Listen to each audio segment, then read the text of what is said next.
Here at the Giver Marketing Network, we don't leave you drifting out in space. We connect you to a coach who will help you build and grow your marketing business.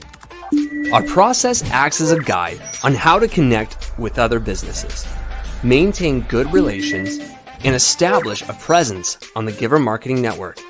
Each member within this collaborative group will have the opportunity to leverage your talent and influence, a true network effect.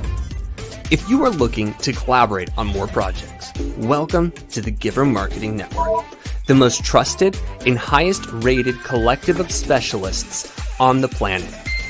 Here we have a group of like-minded professionals who focus on making valuable introductions and helping each other grow by teaming up. Imagine Upwork meets a network and a coach. The talent collectively includes services like visibility and SEO, creating logos, designing websites, managing social media, outreach messaging, visual storytelling, and much more. Think of what you could do with laser-focused allies, strengthening your business while offering your talent to the entire network. Click near this video for more information.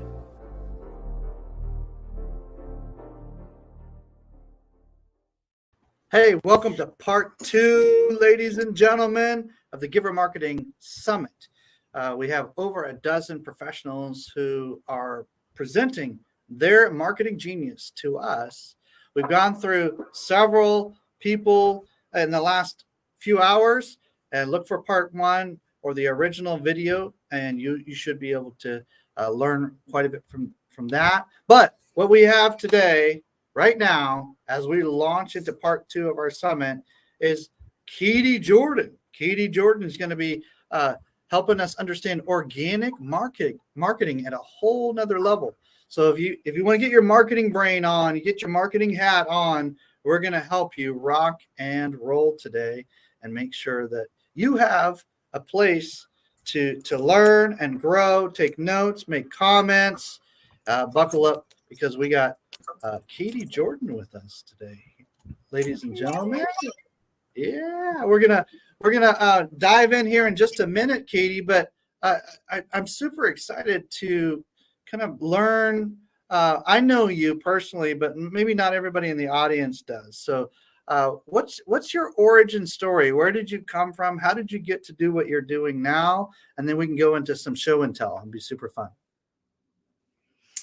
Okay, well, my origin story, I started way back when, 20 some odd years ago, really, in this space. Prior to that, having been a behavior analyst or behavior interventionist. And the journey kind of continued from there into working in the marketing space, sales and marketing, and being able to kind of build and leverage over time my experience in that area towards what we, have now in the marketing space, leveraging that in social media. And to be honest, because of that, I think that's where I kind of have this real truth in marketing, no sense of false urgency type stuff that happens. Part of it really stems from that, for sure. Nice. Thank you. Thank you for sharing your story. I know that you wanted to touch on a topic today that we all should really learn about, right? We should all understand to some degree, especially if we're either A, in the marketing space and we want to kind of inform our clients to another level, or B, and obviously partner with you, or B, we're somebody who leads a cause or a company doing good in the world. And as you get your slides kind of coming up there, Yes, we'll go ahead. Yeah, in just a minute, we'll bring those slides up. But as we begin, I just want to let everybody know that I personally have worked with Cadi in multiple ways, multiple projects, and different. And she's somebody who you definitely want to pay attention to when it comes to social credibility. She talks a lot about earned media versus paid media, organic. Any questions around this kind of conversation, kind of building your personal or company brand to another level? So this is going to be good. Yeah, I see your slides here. Let's see what. Yes, let's go. Let's do this. And there should be a way for you to click through that and kind of go through the visuals on it. Yeah, you bet. We just chatted, so I'm just going to click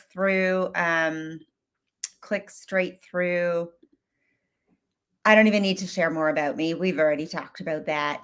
Yeah. We're just going to get jumping right in here for the sake of time too, and the All right. other presenters that we have today. And so, yeah, we're just going to jump right in with how to roll with organic marketing strategies. Let's go. Yeah. So, we're bombarded by all these pay to play methods out there, and we need that sometimes, but we also can manage effectively or get started if you're a startup business with a lot of these organic strategies, of course. And I also want to jump in. I caught Joel's presentation earlier today, and he was talking about making customers and clients raving fans, essentially. And that word of mouth piece, that is a huge piece of organic marketing through even leveraging your customer service. So if you did not catch that presentation today, you guys will want to tune back into that and catch the replay. But yeah, so through the course of my time today with you guys, you are going to learn a lot. You're going to take some notes maybe and just get through and save that. Step one, you want to know your buyer like the back of your hand. So at Giver Marketing, even we have a structure to this and how we work together and collaborate. You want to have that marketing plan. You want to know your buyer. I have the word puppies on my slides, I think, here because we know that cuteness and all the fun, fuzzy things captures attention. And so I don't mean puppies for everyone, but just what is it for your brand that captures the attention that you need and would like to have and engage with. People are coming online to be entertained and to escape. And so we want to edutain them and let them have a good time. Wait a minute. What did you say? You said edutain, and I see it on the screen. Explain that just a little bit. Edutainment. Yes. Well, education and entertainment mixed together. I don't even know if it's a word. I don't recall where it even came from. I'm sure that someone else in my circles had used it and it's just stuck. I just think, especially now, I know that Oz is going to talk about AI a little bit later, but just with the rise and the more buzz of AI and things like that, we really need to keep it more human and what we're doing online more human. We know with Reels, we can do that and we can present ourselves there. And so, yeah, just keeping it real, keeping it human. Those little snippets are edutaining. You're generally maybe you're doing something silly in your Reels or dancing or whatever. You don't even have to do that, but you'll get you get the education piece across in your copy on top of those. So that's what I mean by edutainment. Love it. Yes. Awesome. You also want to dig into your ideal client avatar. And for me, my work really begins with vision. Where there is no vision, you can't move the bus forward. And so your vision aligns with your values. And then kind of from there, you can pull out your goals. And so I say versus demographics, sort of lightly here, because we know that demographics still matter, but they matter in alignment with the vision, values, and those goals.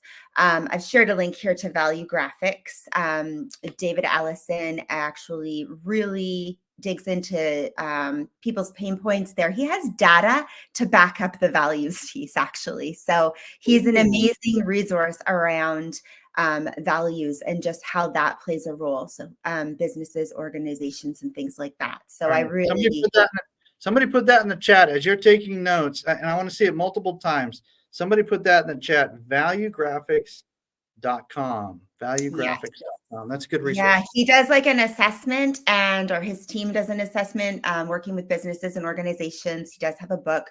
And I am plugging him here just because I am not a numbers girl, but he's got the data to back it up. So once I see the visual of the data, then my brain geeks out on that. But he actually knows how to pull that data. So it's actually really pretty incredible. So we know that age, job, leisure activities, all these things still matter. Things matter in alignment with that values piece too. So just you want to know, how does this line up with your products or services, and what are your, your audience insights around all of that? So you really want to be able to dig into that and move things forward through that. And that this is part of what's going to help you on the organic side, because you've got those key pieces in alignment, and that vision, values, and your goals from there. So Love it.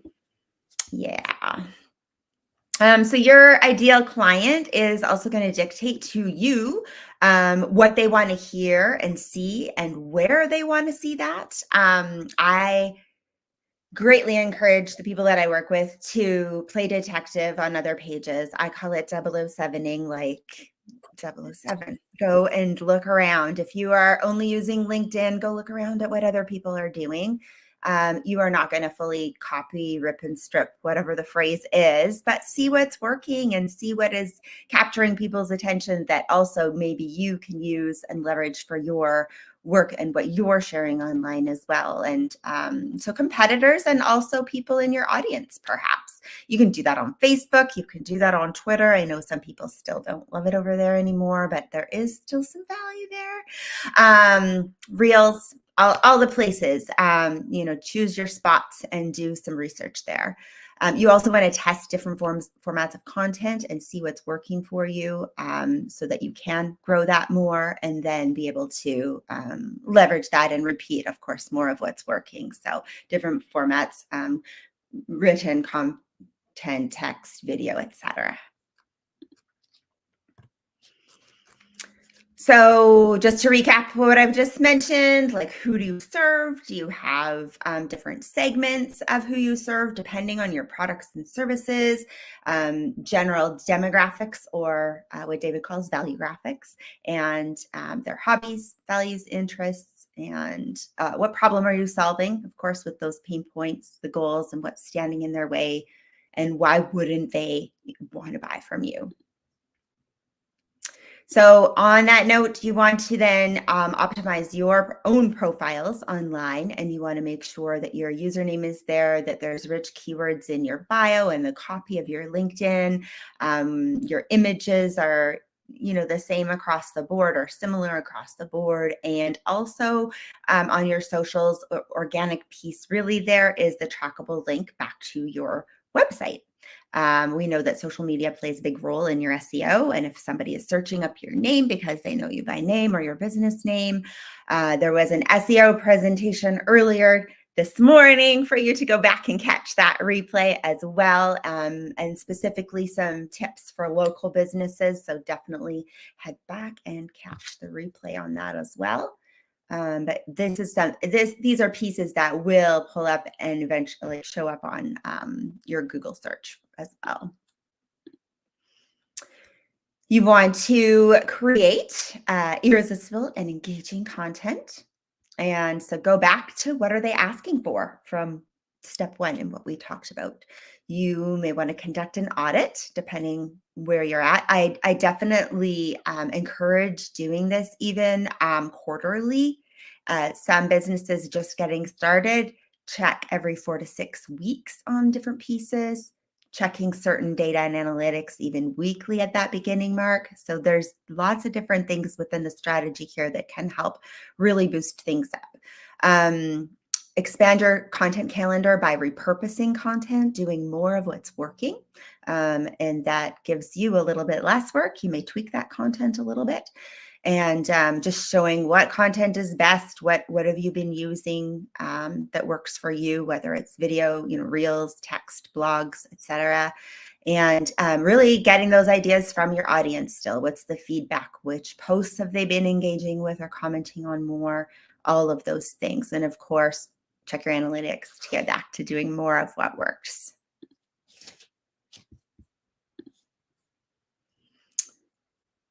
And you also want to ethically use your competitors to create killer content. I've already touched on this. When I say 007ing, you want to go check your competitors. Copying is never acceptable. This is kind of the same now as using ChatGPT or AI. You can use the tool, but you need to use it well. And it's scraping the internet. You want to make sure you're tweaking. You want to make sure that you are giving those prompts in the way that is, getting what is the best content for you and being able to tweak that and put your voice in there. And hot topics. What are hot topics in your industry? Again, what's working for those competitors and what they're sharing around those hot topics. Is there something you can share around that as well? Research is an ongoing task. And so you want to be able to keep checking the pulse on that. And you also want to think about your direct competitors, but also indirect as well. Some of those indirect ones can also be amazing contacts down the line for future collaborations or like joint partnerships, things like that, because there may be crossover, but there are also maybe some things that really work well in different industries as well for you to do that. So sharing some industry blogs around what you do as well. That's not your content. You can do that and give the credit, obviously, and you didn't have to write it, right? So you're giving them credit, you're giving them a shout out, you're sharing the love, tagging them up. That's another way to be seen across, obviously, other people's audiences as well. So that's a great way to create that content. Future exposure is what you want, and more engagement is going to get more eyeballs on your content. So you want to test and track timing of when you're sending out content and posts. And when are your competitors posting? Maybe what's working for them might not be working for you, those types of things. Again, revisit those client avatars you've created in your planning. Real time is key. Real time, like we're doing right now, even if there's only a few eyeballs over on LinkedIn and a few in the Facebook group, people will come back. People are in different time zones online. They're coming back to consume content, check in and see what they want to watch later. They want to reconsume that content, go back, take notes and whatnot. So these are key. And even, these lives work really well. I know we're streaming into the Facebook group right now, but groups are huge, and LinkedIn is a great spot for that as well. So those are great spots for you to leverage that. And to get things kind of really rolling so that you can actually engage and keep that organic piece, creating your perfect posting plan and setting yourself up for ongoing success is really key. So streamline by using your planner, using a calendar. For me, I have a nerdy book that I write a lot of stuff in. I have to have pen to paper. Different parts of our brain operate differently. And so having it digitally for me as well is good, as well as writing it down. Do what works for you. Scheduling tools like Lately, Meet Edgar, Hootsuite. There's lots of different tools out there. Use the tools that work for you always, and schedule content. That's fine. A lot of the platforms, if you're just getting started, schedule natively. So you can go in and schedule a handful of posts for a week or have a VA do that for you. And that just frees you up, though, to actually engage and hop back on those posts, answer the comments, like all of those things. You can truly get away with posting less if you're out there engaging, having conversations, even commenting on other people's posts on a daily basis. Take 5-10 minutes in your LinkedIn and your coffee in the morning and go to some of those people you really enjoy. And, that might be your 10 minutes of organic for the day, just doing that. And, done is better than perfect there. And, create that engagement piece and show the love. So the key here is that all of the work that you are putting in the upfront sets you up to be more engaging. So that's the biggest thing. And also too, I've always used social to get the conversations offline, whether that's on Zoom. If it's local and you can meet someone, that's even better, right? So all these pieces play a part. Anything in the chat or questions or anything there, Timothy? Do you see? Oh, this is gold. We got a couple of resources you're dropping. We got some kind of a strategy or a structure to how we want to think about organic. And listen, ladies and gentlemen, and if ask questions in the comments, but connect with Cadi for sure. Look her up on LinkedIn or social. She'll have a way for you to connect with her as well. She comes bearing gifts, so we'll have some of that in a minute. But ultimately, we want to think about it this way: whether you have a huge marketing budget or a small marketing budget, you're always going to go all in on organic. Always. That's where you start. So don't pretend like you're going to move the needle without organic. It's not going to happen. There's very rare cases, and those are flukes. Those are not normal. So for 99.99% of us, we have to focus in on organic. That's what works. It's relational. It's authentic. It's on brand. Whether you're sharing third party or earning your spot on a stage somewhere or whatever you're doing, make sure that that's part of your game plan. So what Cadi's saying here is absolutely non-negotiable. Like we talked about earlier, there's some pieces around your marketing plan that's non-negotiable nowadays. This is one of them right here. So really ask any questions you have in the comments, but if nothing else, reach out to Cadi directly and ask for some more tips. Okay. So I just want to give that a little bit of kind of that context here, because sometimes people will skip the organic thinking that it's not going to work. Look, it takes some time, Yes. but it works. So, absolutely. And some take longer than others. It really depends on your business, your industry. It depends on where, like what platforms you're using. Like luxury brands often do well with Google Ads, but you should still have a presence on certain platforms too. So it all comes down to that initial stages of your planning that are coming from that vision, values work, building out the goals and your KPIs from all of those pieces in the setup part, right? So yeah, you do want to get creative. I'm not even sure these slides have the earned and owned media part. That'd be so weird for me, but earned and owned media. Earned is where you've been on other people's podcasts. Like, get creative, use the replay, like use the video download and cut that up into clips. Lately actually can do that for you, and there's other tools out there for that. And if you're on a podcast, there's audio from that, all of the things. Transcribe that, make it a blog, social posts, all of those things. Like, you can really dig into that to use that and leverage it over time, right? So and then of course, down, ladies and gentlemen, repurpose. Like, we don't need to waste our time here. We need to repurpose our time, right? Or our content. For sure. Yeah, for sure.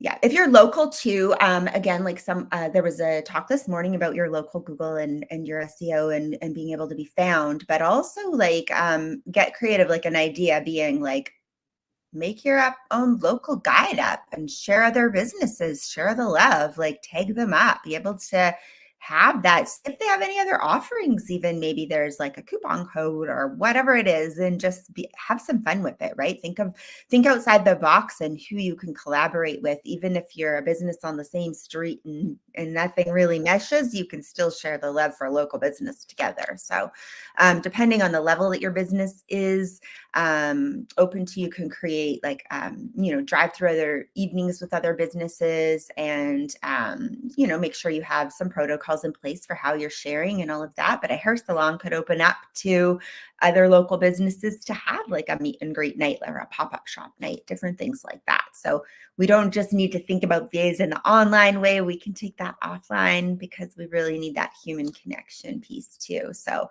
bundling businesses, who can you locally bundle up with and create packages, products, services, even webinars and sharing information or podcast sharing, right? So all of these pieces. You can also get the team involved. This is one of my favorite things to do. Timothy and I actually worked on a project together that we tried to get this really rolling with. And just getting the team involved in your social sharing is huge. And so who on your team can support that plan? And part of that could be that you've got your Slack channel. This is often what I set up with my clients. And we have like a sharing is caring channel. And what we do is we activate the team on different platforms. If something's been shared or getting a lot of traction on one place, we take that link and we drop it in sharing is caring. And then through the day, depending what time zone people on the team are on, they can go in, see that link, and they can go like, comment, retweet, make a comment on Facebook. All of that boosts the post in the algorithm, and it's just helping the business along and helping to get more eyeballs, more visibility, all of that kind of stuff. So this is actually one of my very favorite tools, because it doesn't take very much.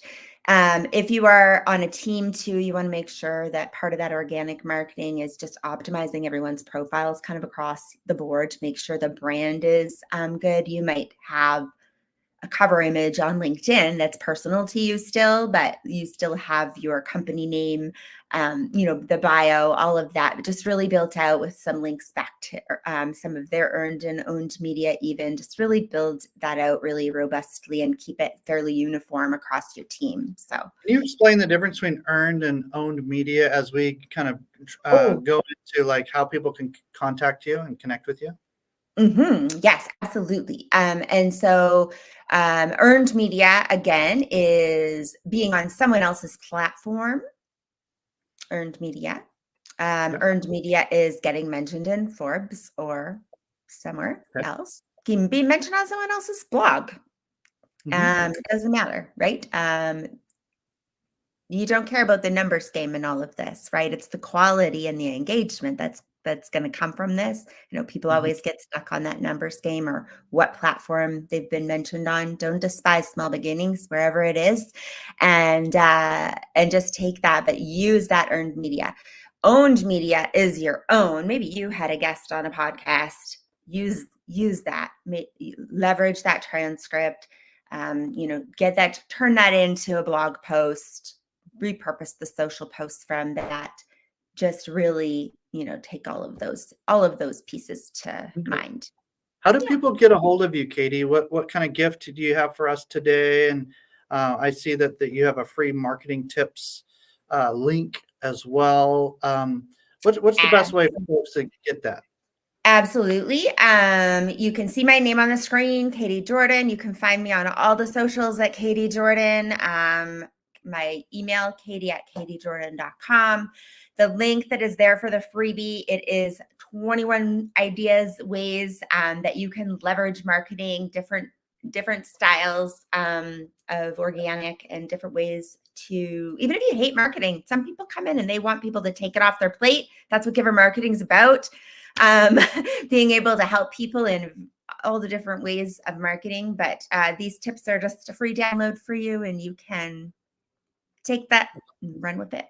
Love it. Love it. So reach out to Cadi if you want those free tips. And if you want to connect with her, she's a giver.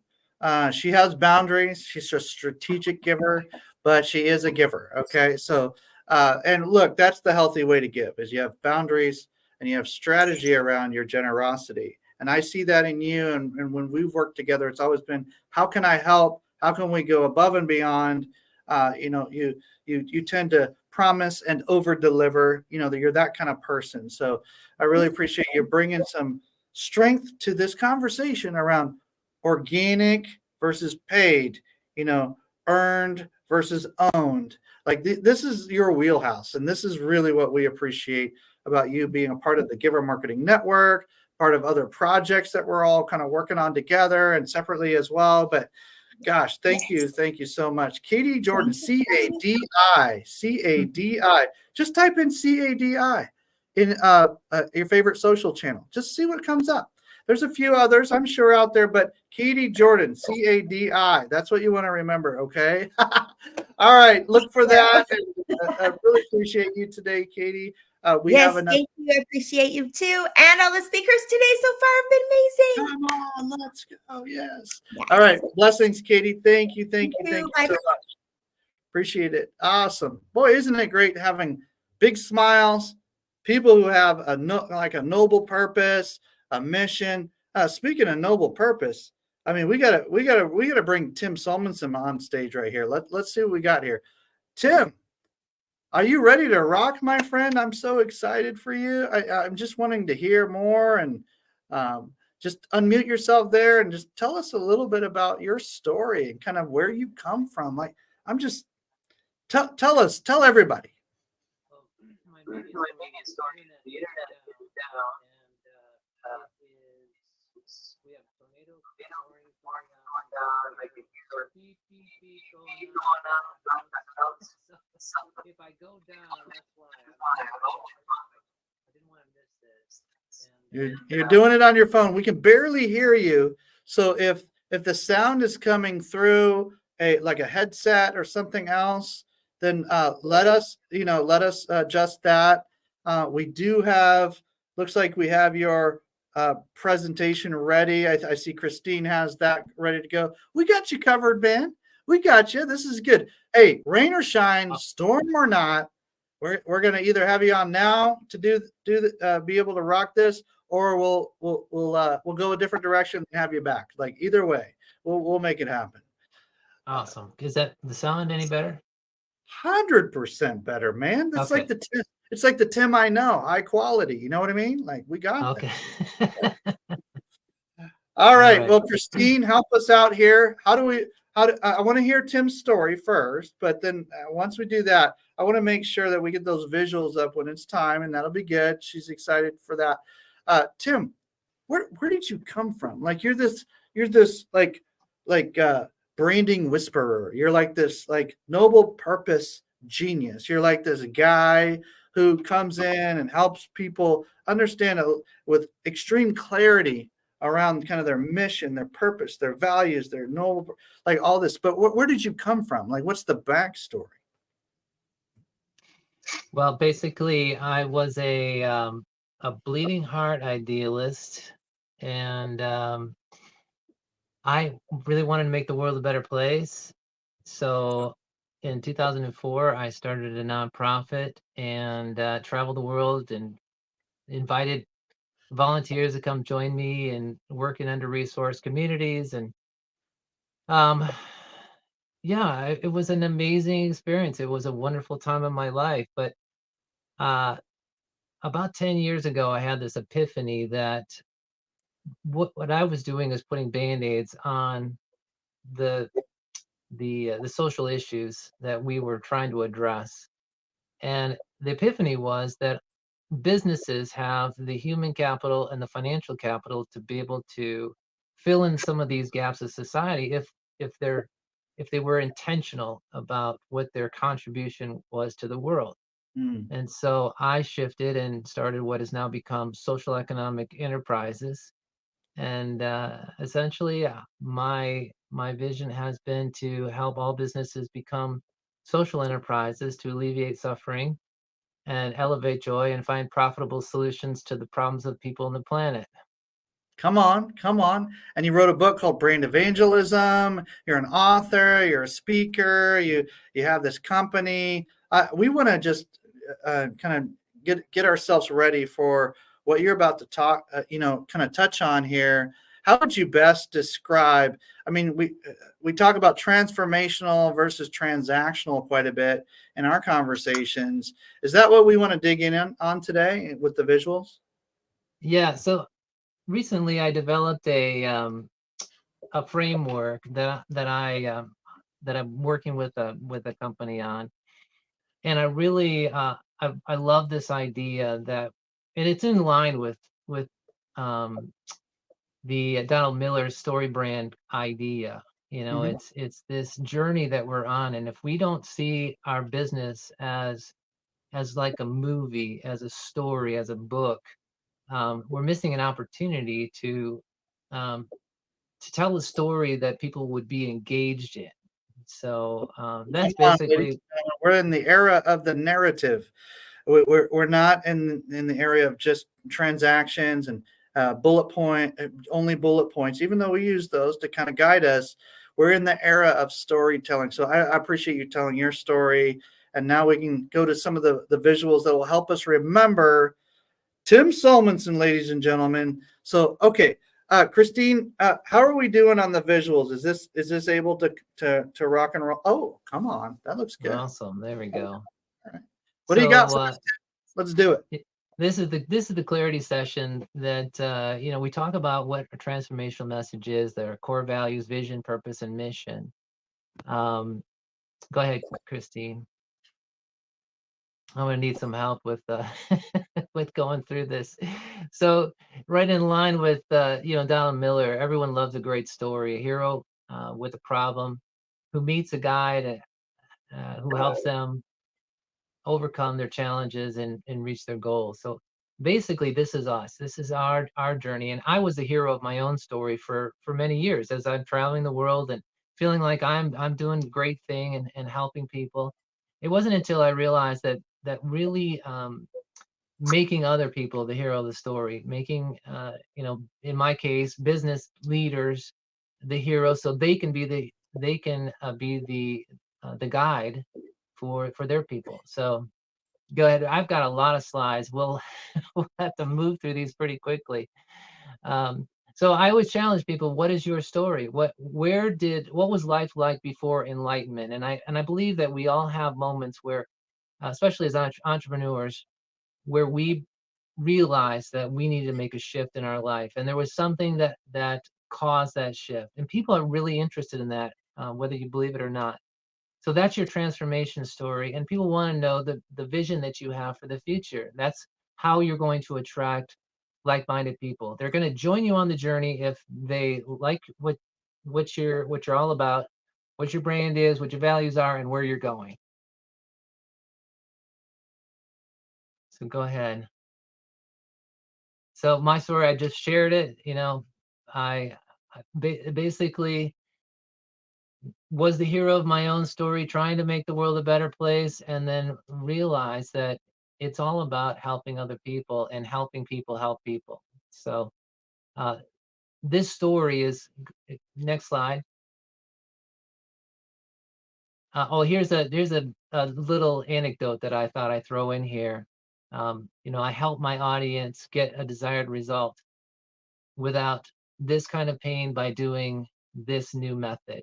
So this is just a simple tool that that you can use to help to tell your transformational story. This is a way when people ask you what you do, you can so in my case, I help conscientious leaders in their organizations clarify and communicate their noble purpose without sacrificing their profitability by elevating joy, alleviating suffering, and finding profitable solutions to the problems of people on the planet. That would be my transformational message. And then the framework is based on, next slide, is who, that's our identity, where, that's the vision, why, that's the noble purpose, what is the transformation, and how is the mission. That's the path that we're helping people get to where we want them to go. So next slide, we're moving into this journey. It's like writing our own movie. We're casting it, shooting it, editing it, promoting it, and it's our genre of movie. And that genre is what makes a difference. It's what's important, because some people like romance, some people like sci-fi, some people like action adventure.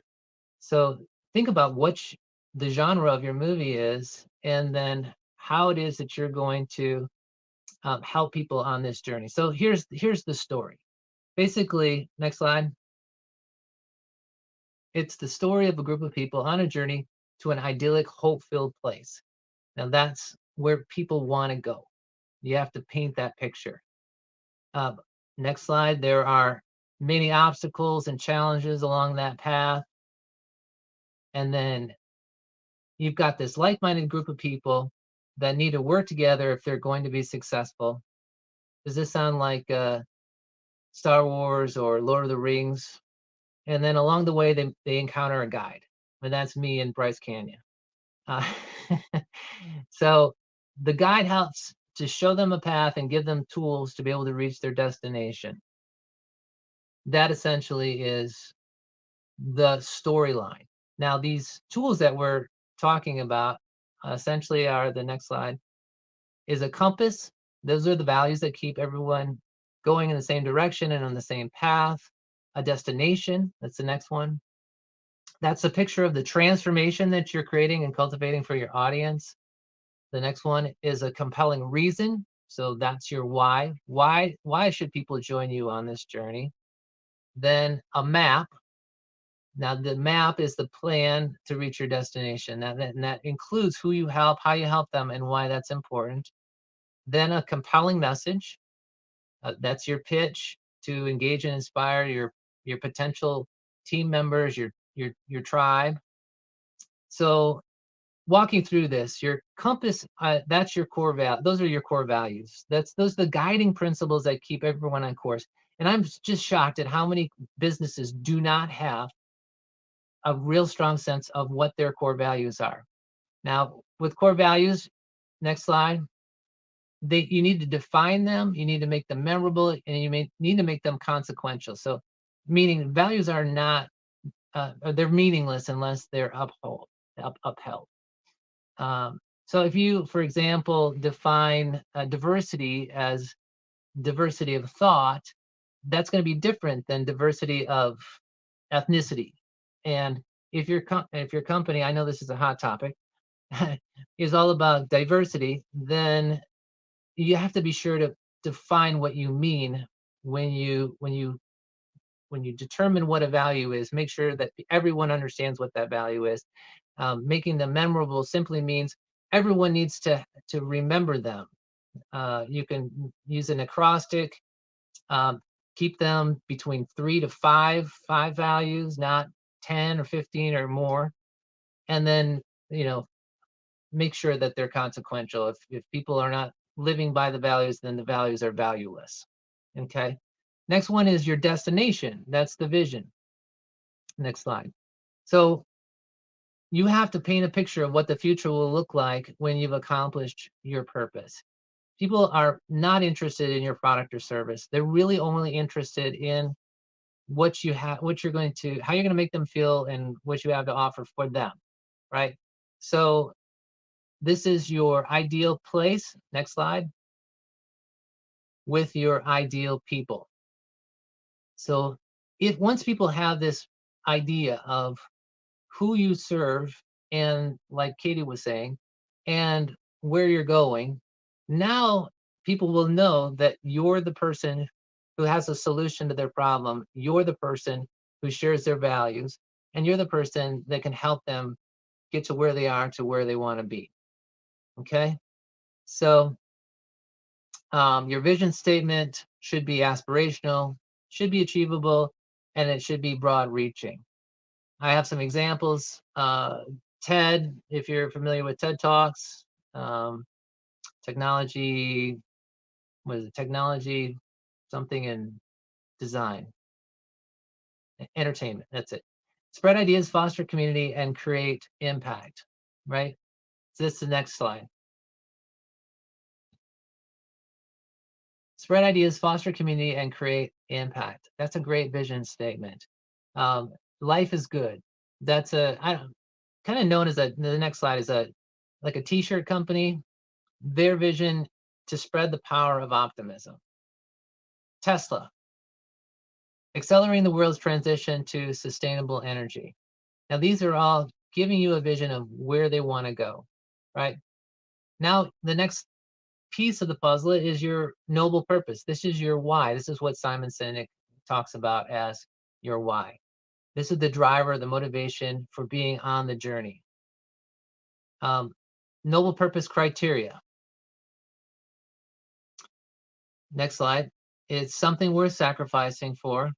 It's in service of others, moral and ethical, transformational, bettering people on the planet, and has eternity and or sustainability in mind.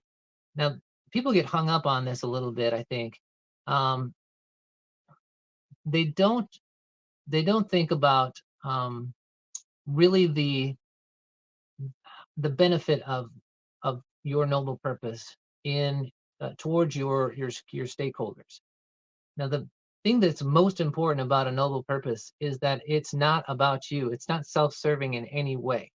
It has to be something that your tribe is worth sacrificing for. So you take a brand like Tom's Shoes, right? Well, Tom's does more than shoes now. They're just called Tom's, I think. And Tom's had a vision to for every shoe that you purchase, you were actually purchasing a pair of shoes for someone who didn't have them. That created such energy around the brand that people were not buying the shoe because they thought they were so sexy and wonderful. And even though they did have a certain amount of status, they they knew that they were doing good in the world. It's similar with Bombas socks or Patagonia.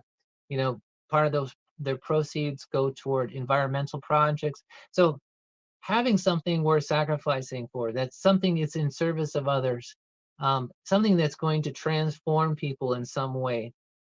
Those are the kind of things that you want to think about when it comes to your noble purpose. Next slide. So how are you helping your stakeholders overcome their fears and achieve their aspirations? Now, this is what the question you should be asking yourself about your true contribution to the world. What is your contribution? How is it that you're changing the world and helping people, walking alongside of them? And you're so good at what you do. You're the expert. You're the person that has created empathy and authority. People know that you can relate to them, and they also know that you can help them. Those are the two criteria to really advance your business, is to demonstrate that you understand them with empathy and have the authority, meaning you can help solve their problem.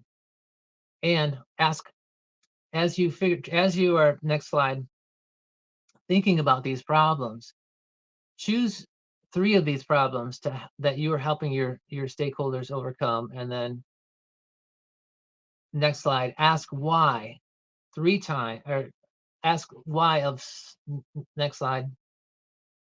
Oh, I'm sorry. Yeah, you're you're good.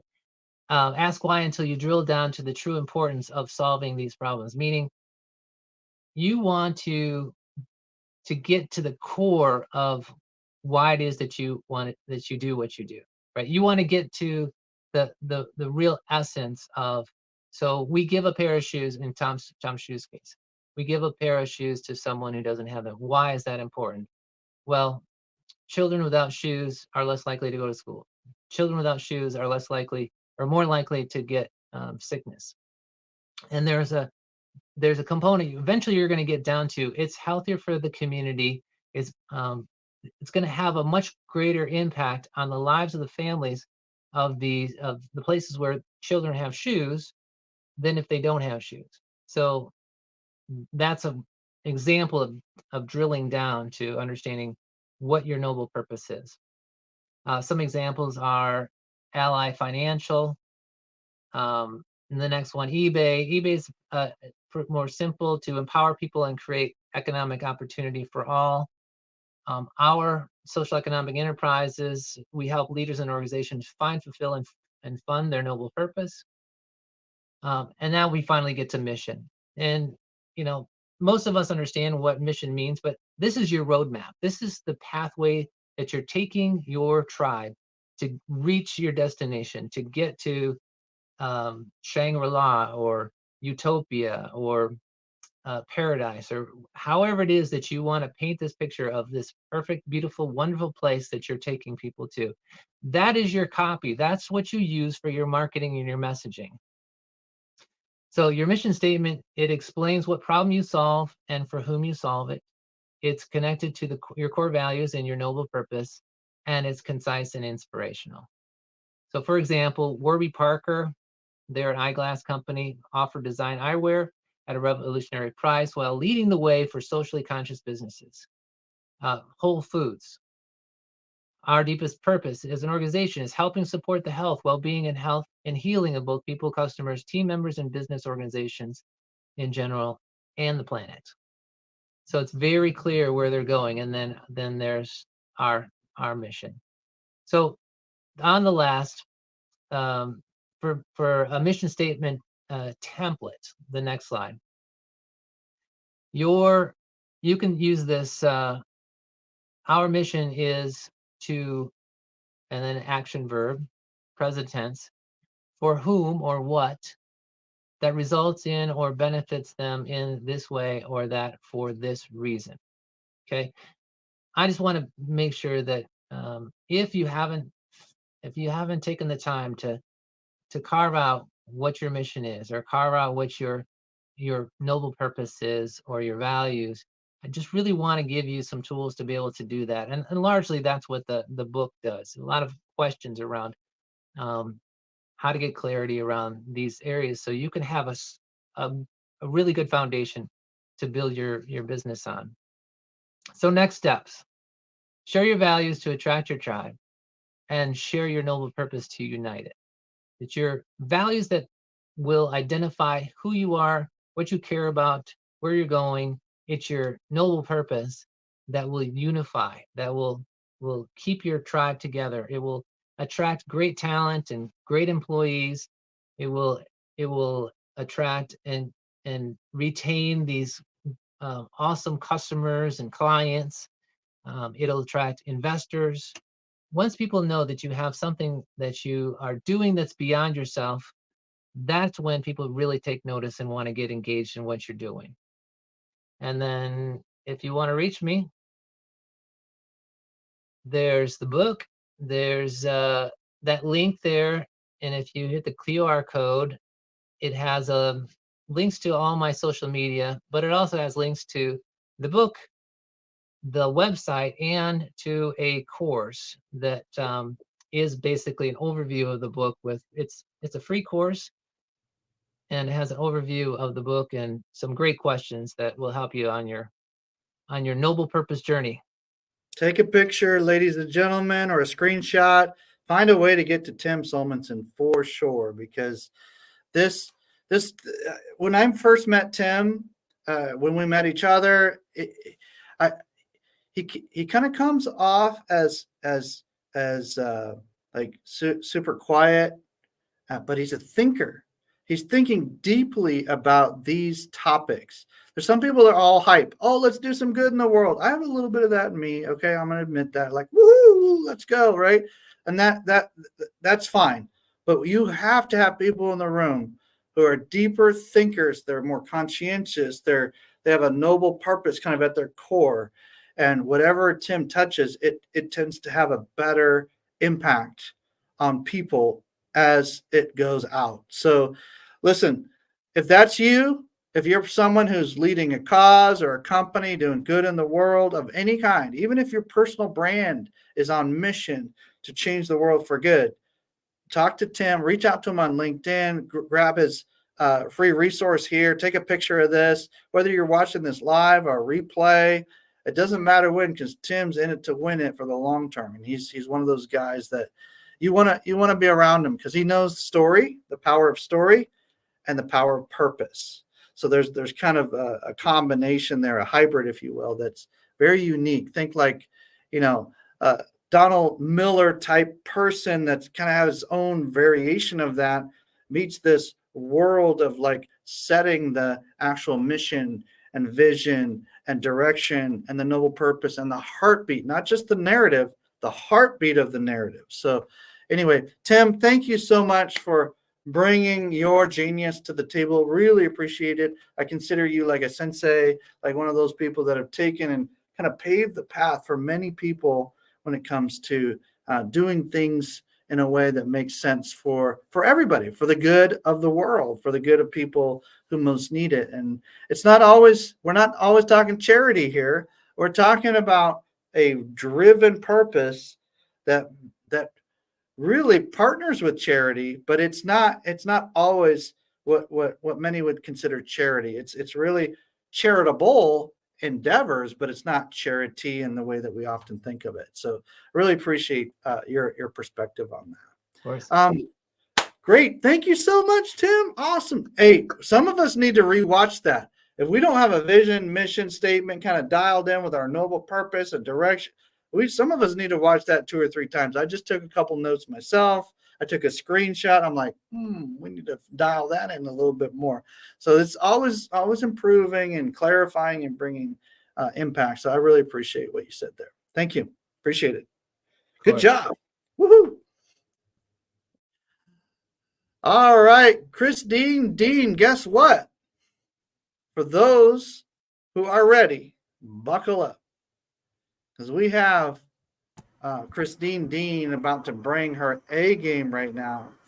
And ultimately, when it comes down to it, Christine not only is somebody who is really pivotal in the Giver Marketing Network as a team director, but she loves to talk about expanding influence, hosting events, networking. She has this like ability.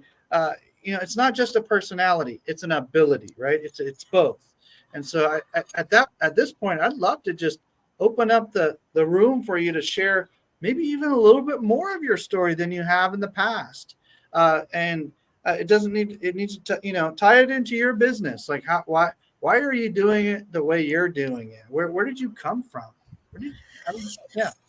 Well, my background is teaching. I taught college, so that need to give and help and give back. I remember volunteering when my kids were little, right? That's always been on my heart.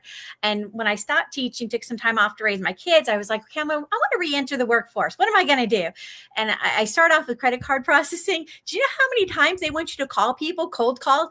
Not my thing. Oh no, you couldn't possibly name a worse job for me, right? The idea of not being able to connect with people and build relationships, I just about pulled my hair out.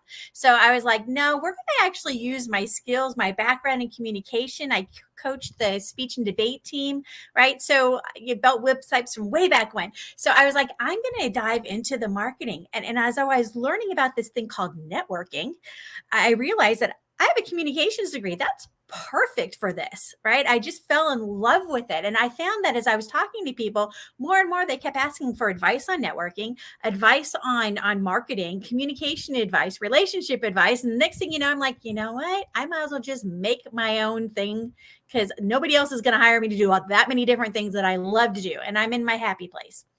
So this is just an extension of what I've been doing for forever, but I get to do it under my own label.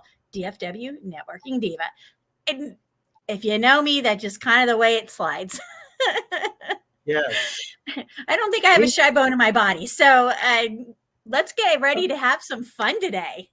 Let's go. Yeah. Bring up some visuals or some topics that you wanted to showcase today. I really appreciate you kind of preparing that and giving us a kind of a show and tell around your zone of genius. And super interested. I'm gonna ask questions along the way if it comes up. But other than that, take it away, Christine. Let's go.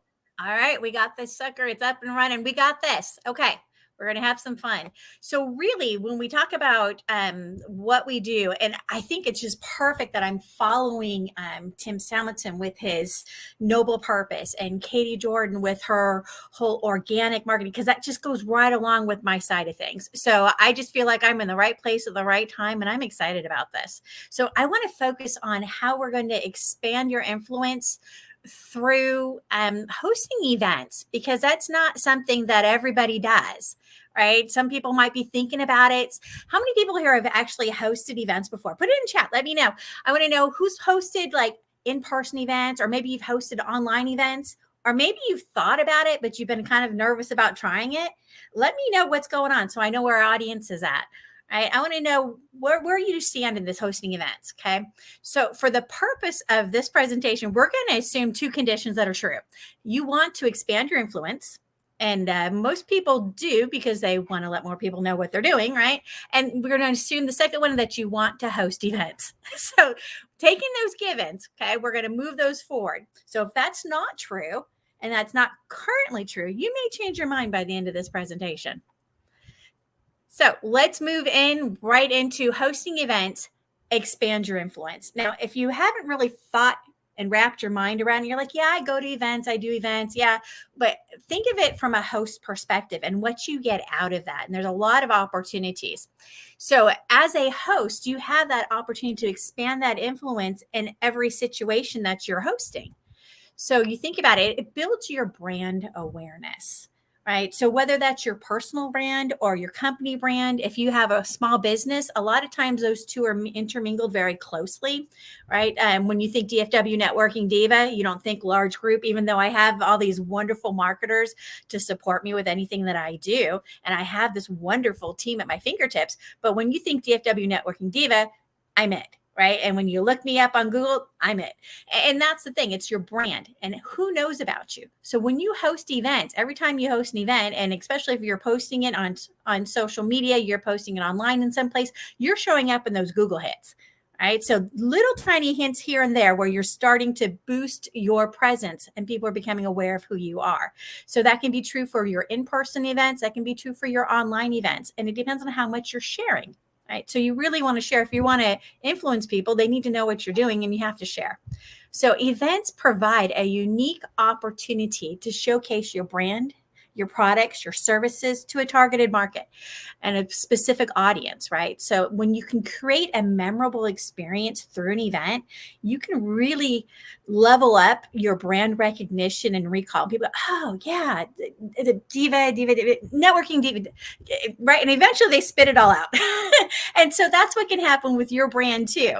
And so the idea is the more you do events, the more it's going to build that awareness. Okay. Now, another great benefit of hosting events is it really enhances your reputation. Now, hosting a successful event, right, really captures people's attention. They can establish you as a thought leader. And we've talked a lot about, thought leaders, and we just had some great ones on earlier.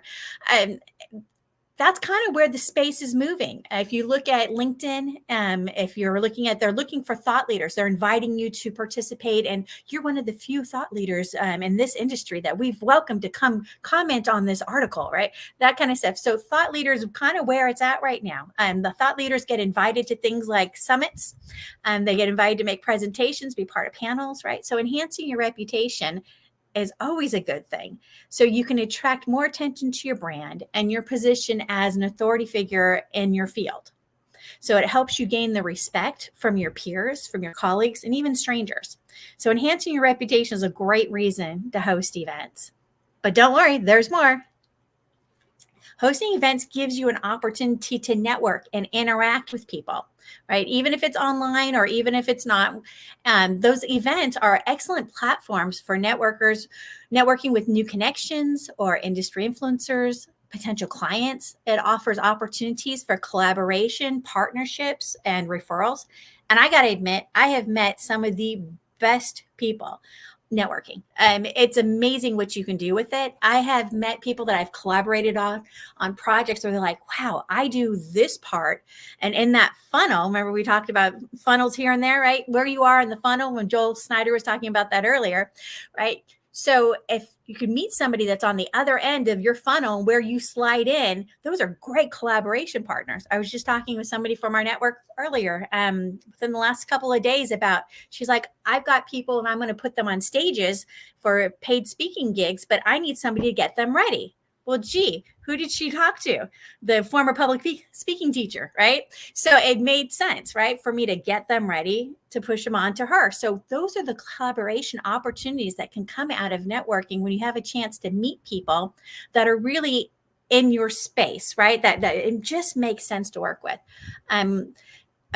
Business opportunities, right? When you're not even looking for them, if you have your eyes open and you're networking with the idea of not, I can come sell this to somebody, right? And I want them to buy my stuff, but you look at it as a bigger picture of opportunities, who I can get to know and what possibilities come out of that. You never know. You might end up starting a business with somebody like Oz and do No More Starving Artists. So that kind of stuff happens sometimes, and it's great. So take advantage as being a host to have that opportunity and that authority in the room when you're organizing the networking. Now, other options, right? Hosting events is great for generating leads. So it generates leads if you use it correctly. For example, our event today, we had a networking event. People registered. We now have a contact information of people that like to interact, people that are our kind of people. They want to gather. They want to get to know each other, right? I love those kind of people. They want to build relationships, right? So those are people I can reach out to. Right. So hosting event gives you an opportunity to interact and collect information from potential clients or collaborations or partnerships and things that can be done in the future, right? It really lets you nurture those relationships, which you can later convert into sales, but don't do that right away, right? But it gives you a chance to generate those leads to start with. Now, hosting events also creates user-generated content. And this is a kind of cool. We were talking earlier, if you caught Cadi's presentation, if not, go back and listen to that, where she's talking about reusing content, right? But in this instance, since you're hosting the event and you've got people there, has anybody been in an event, taken a picture, and then put it on social media? Yeah. Hey, hanging out with my best friend here, or doing this with this person, or just met this great connection, or, oh, wow, look at this. They have an awesome, whatever it is. Or here's a screenshot of my Zoom meeting, right? My networking meeting. So people will take pictures when you host events, and hopefully they're tagging you, right? And if you attach a hashtag to that event, so they're tagging with that, right? So once again, you're building that, and you've got all this extra content that you can continue to use and reuse. Like if we took some snippets from this year's summit that we're doing now, we can turn around and use those snippets to advertise next year's summit, right? So always reuse those kind of content. Now, the other part of that is, let's say you're like, well, I want really good pictures. And sometimes those cell phone pictures aren't as good. You can still bring in a professional photographer or videographer to capture things. And that's not a bad way to go at all, right? And you can repurpose that also. So lots of fun to be had when you're hosting events. But really, hosting events is all about building relationships. That's where it is, most importantly, right? So it allows you to build those stronger relationships with your existing customers, your partners, your industry peers, right? That just increases the loyalty and advocacy they have for you and your brand. So it's not just, I bought this one time and I'm gone, right? It's not like you buy a candy bar at 7-Eleven and you're going to like bragging about, oh my goodness, 7-Eleven's so awesome because I bought a candy bar there, right? You don't really necessarily always have an interaction deep with the person that you bought it from, right? You don't necessarily have a personal attachment to that particular store. But when we get to know other people and we really start seeing them as real people, not potential customers, but we actually see them as people, then we start building those relationships. So to make the biggest impact, and you've looked at, okay, I like this. I want to host events, right? What do I need to know? Okay, so to make the biggest impact on your events, there's a couple of things you need to keep in mind. Here's your top 3 essentials. You ready? Your event should be on mission. And if you missed Tim Salmonson, go back and watch that about being on mission, okay? And we're going to talk about it a little bit, but not nearly as deep as he did. All right. So be on mission. Have a clear goal for hosting your event, right? Why are you hosting this event? Okay. And the third one, add value to your attendees, because otherwise they don't want to show up.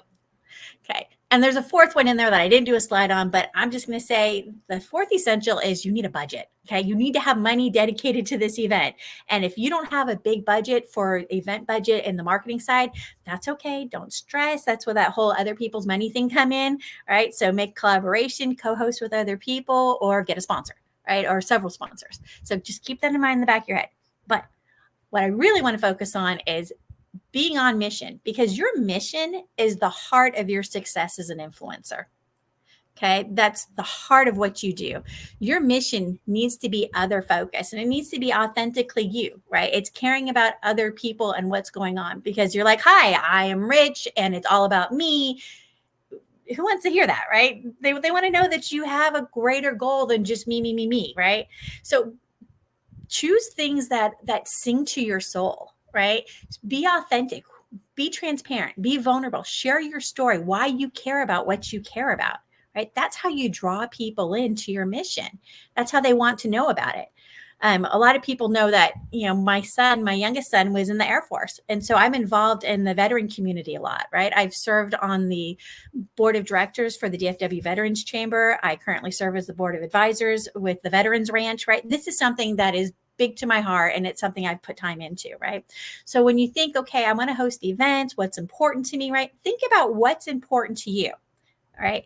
And for me, that's a big part of one of the things that I think are important, because we come from a family that serves, right? So as an influencer, you have the power to make a positive impact on others, whether it's, the ideas, the products, the services, but let your mission guide everything you do. Okay.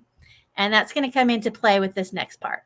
So when we think about why do you want to expand your influence, right? Mentioned Tim Salmonson, what's your noble purpose? This is it, right? So you have to figure out what that noble purpose is. Okay. And maybe it's, your mission, your passion should all tie together. And maybe there's more than one, and that's okay, right?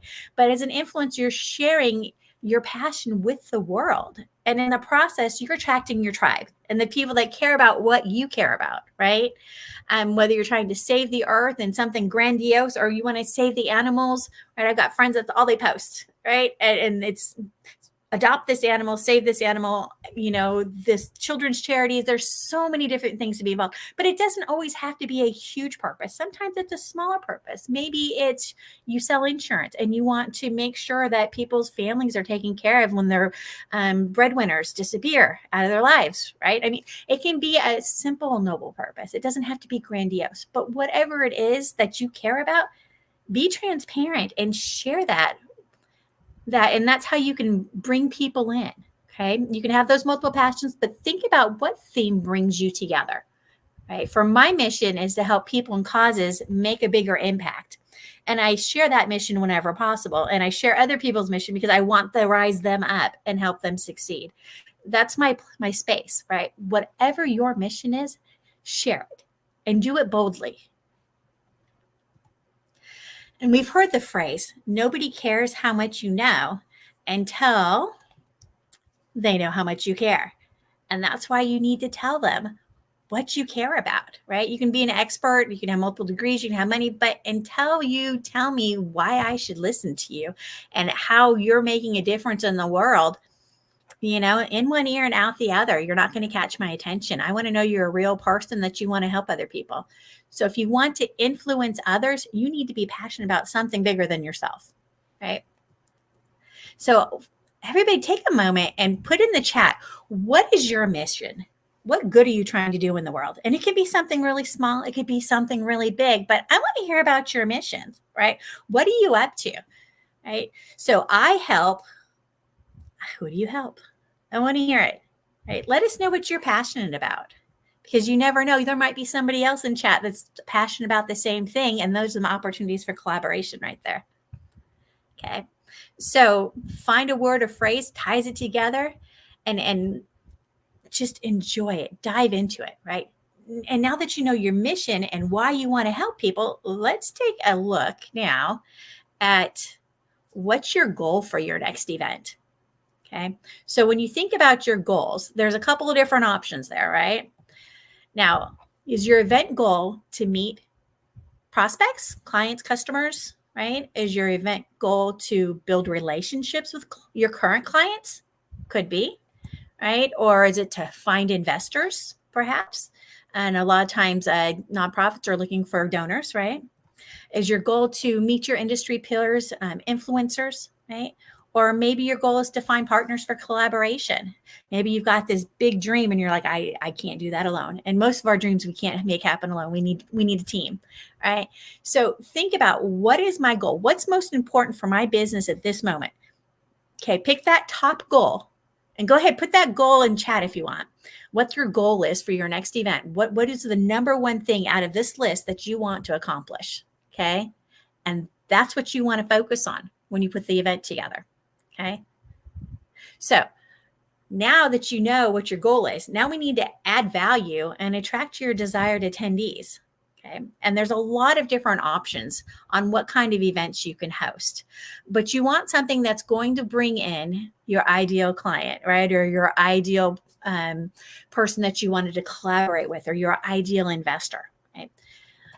Now, we mentioned the networking event, right? So we had one today with Giver Marketing, and that's your chance to interact with those potential customers, partners, right? Today we had one, and it changes the dynamics of our event. We could have just done broadcasts where we talk, you listen, and that's it. but it was important to add that human element and that connection. And that's why I wanted the networking event as part of this, because I want us to be real people and interact together, right? So you have an opportunity there. And when networking, right, you can choose, like, do you want something high end? Like this image shows something high end, right? And you can host high end. One of my most popular events that I had, you know, a lot of people showed up to, was held at a Brazilian steakhouse. And you go, oh, that's a little bit pricey. It was very well attended, right? It just depends on who you're trying to attract, right? If you're trying to have, if you're trying to talk to business owners that have brick and mortars, a lot of times they like the early morning networking because they can go open shop after that, right? So think about who it is that I want and where do I want to meet them? What makes sense with who I want to talk to? So other options include perhaps an educational event. So we've seen workshops, seminars, conferences, summits, right? These are all possibilities. So you can educate your target audience about a product or service if you wanted to do that, or if you wanted to bring people together, right? Worst case scenario, get a booth at someone else's event if you're not quite ready to host one yourself, and host your own little booth, right? You can do a giveaway. But the idea is you can have these educational events and draw your ideal client in. So you have to sit there and ask yourself, what would they like to learn? What would they like to interact on? What kind of summits would be interesting to them? What kind of topics would be great to invite the business owners to come listen to us, right? Those are all part of your decision-making process. So you got to decide what's going to make sense for you, right? Inviting expert speakers and panelists is a great way to invite your peers into an event. Or maybe there's somebody that you've been wanting to meet. You know, it's quite an honor to invite them to come speak at your event, right? So it's a great way to get their attention also. But there's more. There's a lot of different ways you can do this, right? Promotional events, right? If you do a product launch, a grand opening, or other events that generate excitement about your brand, you can invite people to that. It's a great way to attract new customers, boost sales. And I've seen a lot of different businesses make this work in different ways. Ashley and Rich Kinney with Your Web Guys, they're a great example. They host a launch party every month for the new clients that they're onboarding. And so they have that party and they have appetizers and stuff, and they invite their current client, launch the new client, invite the community, right? So they all have a chance to interact together. And after all, who's going to sing your praises more than your happy clients? They're doing all your sales for you at that point. As you're in a group and they bring someone else and the community comes in and everybody there is somehow connected to you. There's going to be a room full of people all singing your praises. That's a great way to boost your credibility right there in the room. Now, the customer appreciation events are fun. The idea is to build the relationships with your current clients, or even an employee appreciation. I've seen them bring in massage therapists. They've brought in, you know, all sorts of fun things. But the idea is to make people feel special, right? And really, when you think about the appreciation events, right, they can be anything from something really simple, a simple lunch, or a little buffet, or an elaborate party. And I've seen that done. I just recently went to one with Doc Danielson's Appliance Repair and Care. And you're like, it's an appliance repair company. What do you mean they had like a client appreciation? Isn't that right? No, they believe in community. They believe in building relationships. They had a full-on dinner for their VIPs, brought them in. The owner literally played on the piano. His daughter sang. I mean, it was just a wonderful event. And meanwhile, they had a separate room on the side where they had somebody running video and collecting testimonials from their clients the whole time. So they managed to get their clients in one place at one time, collect all those testimonials in addition to making them feel appreciated, right? It's a different kind of way of looking at business, right? When you look for opportunities to create those relationships and bond with them. So we've given you a whole lot of different ideas. There's one last one I'm going to mention for different kinds of events. And the other one would be like a charity event, which of course is dear to my heart because I love all the nonprofits. But the idea is to team up and do an event attached to some kind of charity event. At Christmas time, for example, we do the Marine Toys for Tots, right? So you could have a toy drive and encourage your clients and the public and other people to come in and into the office and bring a toy to donate, right? Or save a suit, right? Bring in, donate an old suit. So there's ways to host an event, have it attached to something else, or today we're collecting money for this at our event, right? And it kind of helps tie you in, because you want to make sure the values that you're doing are tied in with the people that you're collaborating with. Because you think about it, if you're showing your values are here and you align yourself with somebody who's completely different and they don't have that alignment, you can be damaging your reputation, right? If you're saving the spotted cow, I'm in Texas, okay? You're saving the spotted cow, you're tooting vegan stuff, that's probably not in alignment, right? So you got to think about however that works, right? So barbecue joint probably shouldn't be talking about the saving the cows, okay? But align yourself with other organizations, people, and collaborate with those that have that same value system that you do, right? Charity events are a great way to do that. One little sneak bonus I've got for you is interview events. It's a great way to get in touch and get in front of the people that are your ideal client or somebody you've been wanting to meet. So you can invite them to be on a podcast. And we've got people that say, they don't have a lot of followers on their podcast because their podcast isn't the point to spread it out to 1 million people. They don't want 1 million views. They just want to use it as an excuse to go in and talk and get to know the people that they really want to talk to, right? So that's another one that's a lot of fun to do. So we've gone over a lot of information. I'm going to go ahead and put up my free gift right here. So I'm working on a course right now. It's going to be a new course. And this one is going to be about make an impact, release your inner influencer. So if anybody wants to take a look at that, we've got all sorts of goodies coming up on that one. It's going to be a lot of fun. Influencer. I like this. This is so good. Make an impact, ladies and gentlemen. And now you know why Christine Dean is considered the DFW networking diva. And I'm going to say she's starting to become more of a national and maybe even international networking gal as well. So I just want to encourage you, if you see something in Christine that you feel like she's ahead of the game on, and you need some mentorship, some coaching, some direction, some insight, some strategy, this is where people like Christine, who have this ability to communicate, some people are brilliant, they just can't communicate it, right? Well, Christine has this teaching background mixed with this kind of mentorship, coaching kind of vibe that she always brings to the table. So if you're somebody who says, you know what, I could use a little bit of help on the event side, the networking side, the strategy side of why I would even do this. I know it's a good idea to consider podcasts and events and networking, but I need some direction, or I need to take my game to another level. Take a picture of this right here. Get signed up for her course. She's great at following up.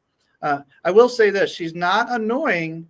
She's classy with her follow-up. So don't worry about any of that. Just get in her pipeline. She's got a big basket of blessings for you, basically. So find a way to get on her radar, reach out to her, Christine Dean with an E at the end.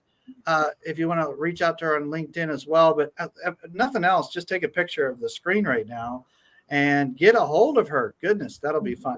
There's some of her traditional contact information, easy way to get a hold of her. But thank you, Christine, for bringing kind of, not only are you talking and teaching and coaching us on events, but we're actually in the middle of one right now. So it's kind of like, listen to what I say, but also watch what I do, that kind of a thing. And there's something interesting about people that actually teach and train and coach on things that they actually have done. They don't need to be like the best in the world at everything. They just need to be really good at one thing. And then I say, coach me on that. Show me. So ever since you've joined the Giver Marketing Network, your company has kind of brought some amazing connections. You personally are kind of the brand. And ever since then, we've been able to grow exponentially as a network. So we're a case study. We all are a case study for Christine Dean, and we really appreciate your work and in many ways. But reach out to Christine Dean, ladies and gentlemen, if you need some guidance on anything she talked about today. She's multifaceted, but there are some superpowers in there that are very clear. And you can pick up on them every time she talks. So I appreciate you. All right. Well, good. Anything else before we jump to the next guest, Christine? I know you're behind the scenes rocking and rolling. I'll get back to work behind the scenes. All right, good, Christine. Christine's like a sister to me, so we have a lot of fun just playing in the spaces and working on different things. And so thank you so much for bringing your genius today. Appreciate that. Good job. Thank you. Well, good. So Christine brought some goodies for us. Make sure and grab those gifts, by the way. If you missed the last couple of gifts that were presented today, go back and grab them. Like, quickly go grab those. They were up on the screen, or watch the replay and rewind it, and you'll be good. I want to invite my good friend, Ken Cook, to the stage right now. And I just want to thank you for coming and sharing with us some deeper insights. You're a thinker. You're a thought leader in the space. You help other marketing agencies with many of the things that you're going to be talking about today. But as you kind of prepare to share a little bit of your story with us, kind of your background, reading in between the lines of the resume, if you will, how you got to do what you're doing. We're going to be talking about, you're going to be talking about positioning and winning that battle of the mind. And I remember there was a book a long time ago written by somebody. It was the battlefield of the mind. And there is a war that kind of happens here, right? So we want to have right thinking in the right direction, in alignment with our mission and our calling and our direction. And I'm excited. I'm truly excited to experience this today. But Ken, how did you even end up in this space? Like, how did you end up with that hat, the books behind you, and in this space? Like, how did this work? So I went to school to be as a philosophy major, actually, at a small Christian school in rural Oregon, and started working for a church and for a ministry for a number of years, and kind of came out that somebody needed to go get a job. So I volunteered, got a job at a very large marketing agency, 650 employees, and kind of started on the cold call sales floor. This sales floor, by the way, had a north of 150% turnover rate. If you missed bar, you didn't have a job. And I had a young family, and I just kind of said to myself, I got to keep my job. And the guy who ran the entire office really liked me for whatever reason. I don't know. Kind of took me under his wing and really trained on how to be successful. And I just did what he said. Didn't think, just did what he said. My dad growing up used to always tell me, understanding is not a prerequisite of obedience. Sounds like a wise father. And so I didn't always seek to understand. I just seek to do what he said. And that worked, and it worked, and it worked. And then I got promoted into their strategy department, and I had a great boss who paid me an hour a day to study marketing as a craft. Okay. From there, I ended up running an entire department on my own, doing high-dollar web development and SEO. Got to train under a guy by the name of Rusty Russell, who was the founder of the concept of SEO in 1993. And so was a great education, and then ended up having a client offer me a year's salary to start my own company. And going on 12 years later, here we are. Come on, man. So you've had all these experiences, and some of it was out of necessity and just kind of following the track. And then some of it, you become your own your entrepreneur with your own brand, putting your own spice on things, and kind of bringing your own insights out of these collective learning experiences. And here we are today. You're going to be sharing with us kind of that mindset that will work in the space. So, ladies and gentlemen, I know for sure, after being in the coaching space for so many years, there is a battle of the mind, and it's not just about self-confidence. That's not the whole game. That's part of it, but there's some details in here, some nuances that Ken's going to bring. Pay close attention, take lots of notes, Put them in the comments and let's rock. Ken, I'm going to go ahead and bring up the visuals, but you're in control, man. You got it. Let's go. So the first thing before we really get started, I want to lay a piece of groundwork for everybody and really ask for you to take maybe what you know about marketing and put it on the shelf for a second. I want to ask you, where does marketing occur? Like, I can't go out into nature and find a pound of marketing, right? So what is marketing? I would argue that fundamentally marketing is actions that one takes to ethically influence another person to believe or act in a specific way. Now, you may say, Ken, that's an awfully eerie, similar definition to sales, and I would agree. But with that definition, I think we must realize one thing. Marketing doesn't occur on the newspaper or on the TV or on the radio. Marketing is not those sound waves, those images, etc. Marketing is the impact that you have in someone else's mind. And so if we can start there and we can say that there is a difference between advertising and marketing, I believe that we can revolutionize how small businesses market today, and that we can quickly and effectively grow organizations because we're trying to impact people, impact their thoughts, their beliefs, their habits, not simply put advertising dollars into the world. As a starting point, I would just encourage you, if this is a topic that interests you, there are two books that I would highly recommend. The first is the very, very important groundbreaking work called Positioning by Al Ries and Jack Trout. The name of this presentation is an homage to them. Absolute revolutionaries that came up with a number of the concepts we'll be discussing in the late 60s, early 70s, and revolutionized marketing as it exists today. There's also a group modernly called the Category Pirates, and they write a series of books all on this concept of positioning. And so I would encourage you to avail yourself of both of these resources. Anything written by Al Ries and Jack Trout is absolutely fantastic. They've written a great number of books, well worth picking up. As we start to think about the value of positioning, the problem that we have is that most people, they look at this first step and they say, that first step is marketing.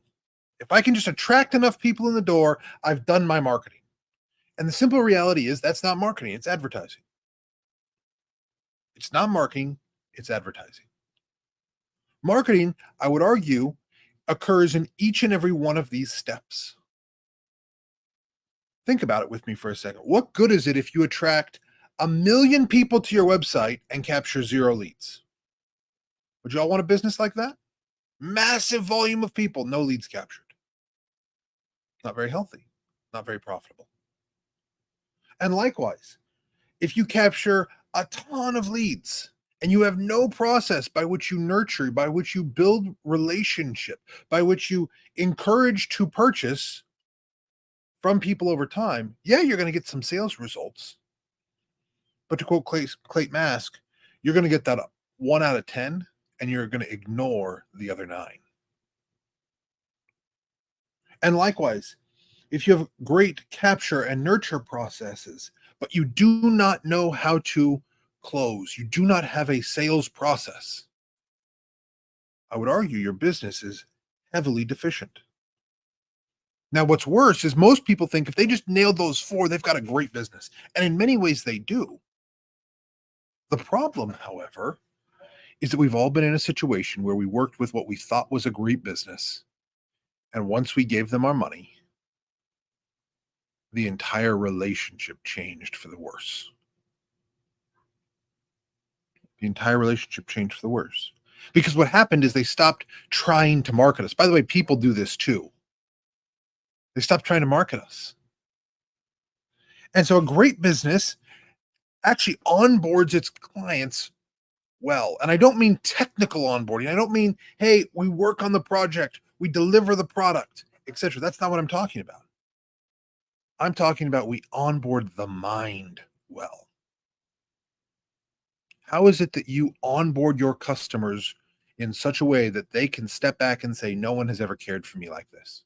It was the great Peter Shankman, great author, a friend of mine, who said, and I quote, most Americans are used to being treated like crap, and all it takes to win is to be one step above crap. That's the functional playing field we find ourselves on. And so if you want to be one step above, start with a great onboarding and then move into what I like to call surprise, delight, and wow. How is it that I provide the Ritz-Carlton of experiences in working with us? And you know what? You can be a plumber and provide the Ritz-Carlton of plumbing experiences. You can be a septic tank cleaner and work on septic systems and provide the Ritz-Carlton of experiences. Okay? It's not about what you do. It's about how you make them feel. And feelings exist where? Can we go out into nature and get a pound of feeling? Can I dig up feelings? No. They One exist second, only Ken. in That was genius. It's not what you do, it's how you make them feel. That needs to be in the comments, that needs to be written down, that needs to be typed in. Please type that in, write that down somewhere, because that is one of the keys to not only marketing but business in general. So great point, Ken. I just wanted to highlight that. Keep going. Of course. Now, I tell people, everybody, I am a cold, hard capitalist. And I say that proudly, in that the reason we do these things, the reason we serve people well, is because it makes us more money. You see, once you've onboarded somebody well and you've over delivered, you've surprised them, you've delighted them, you've wowed them, guess what? They're willing to open their wallet more.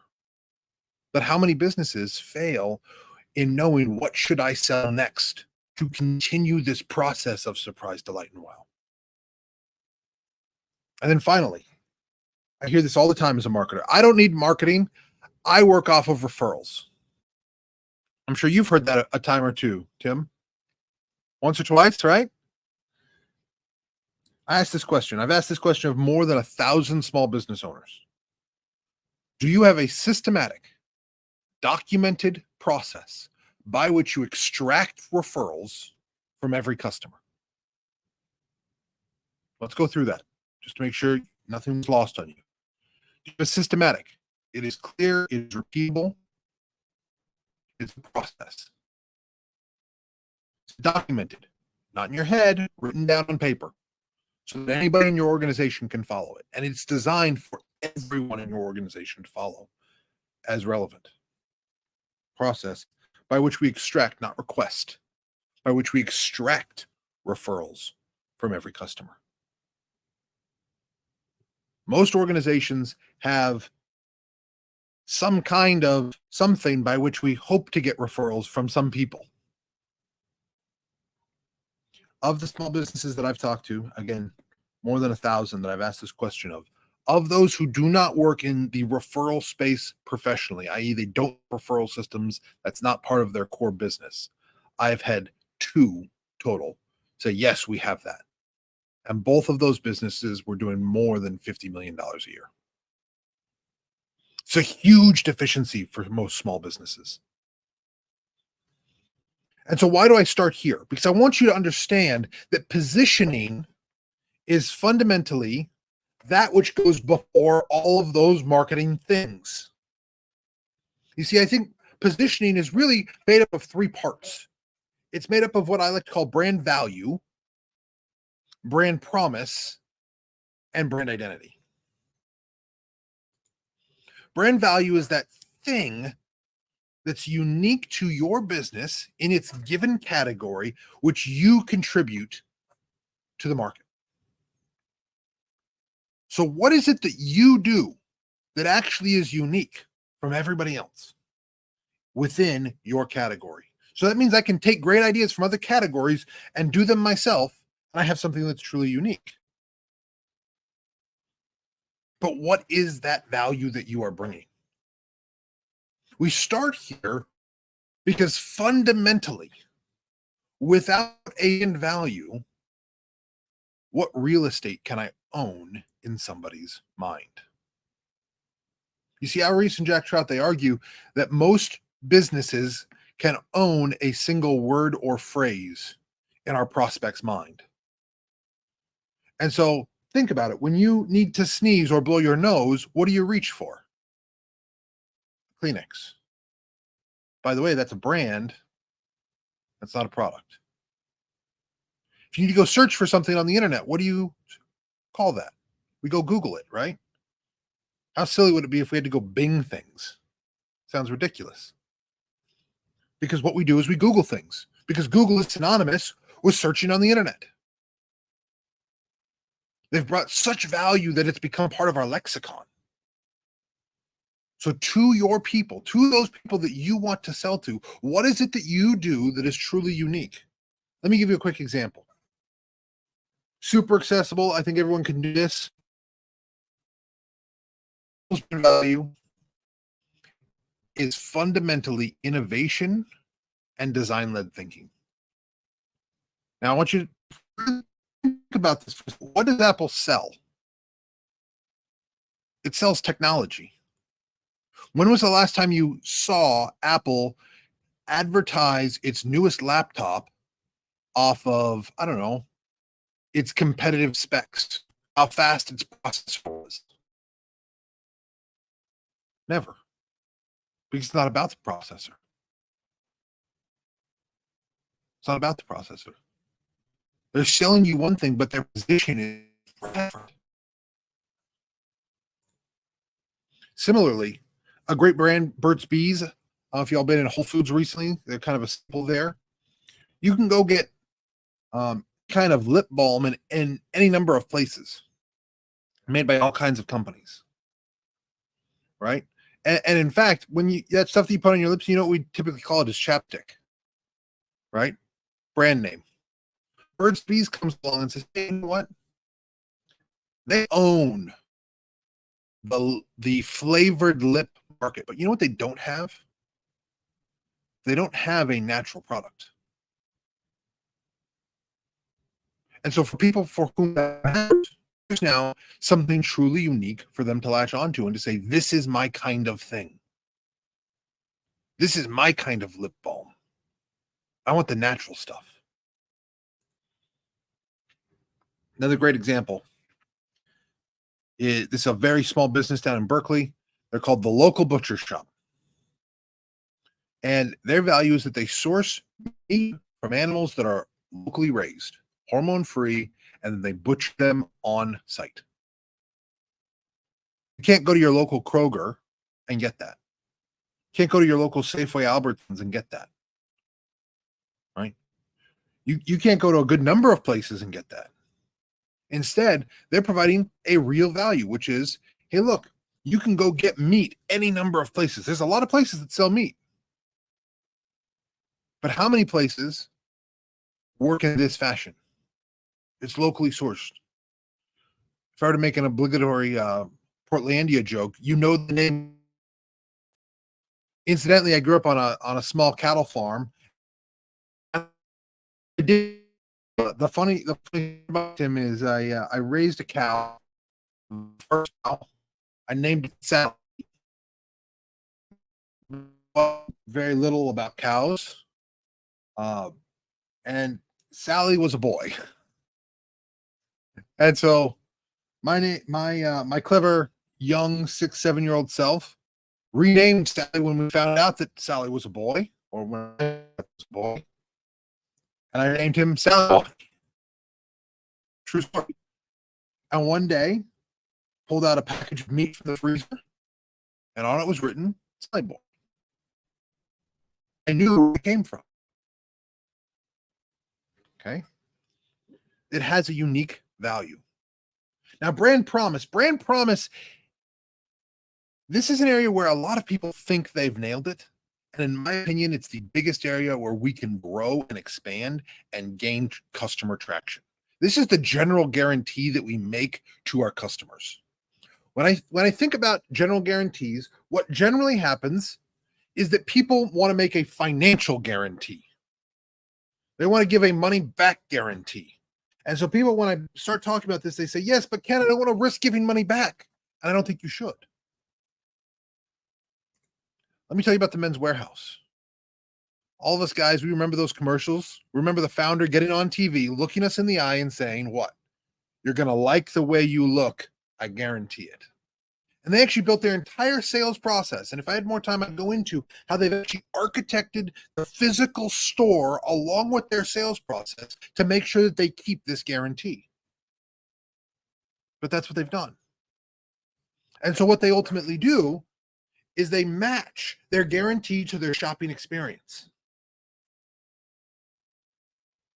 And so men walk out of there liking how they look. Now, interestingly, Warby Parker has a very different kind of guarantee. Similar to Tom's shoes, their guarantee is when you buy a pair of glasses from us, we're going to give a pair away. We're going to donate these to someone somewhere in the world who needs glasses. We're going to make sure that someone else can see because you've purchased from us. That's not a money back guarantee. That's not even a guarantee about me. But what it is it's a promise about what kind of company I'm buying from.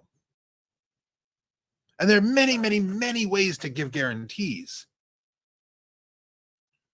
There are many promises that you can make. The question is, for most small businesses, how do I take what we're already doing and make it a promise? I'm going to just tell one quick aside story. I know we're running short on time.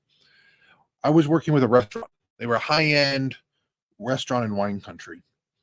And they had one of the largest wine cellars around. And they had a staff sommelier. And we were looking at ways that we could increase sales.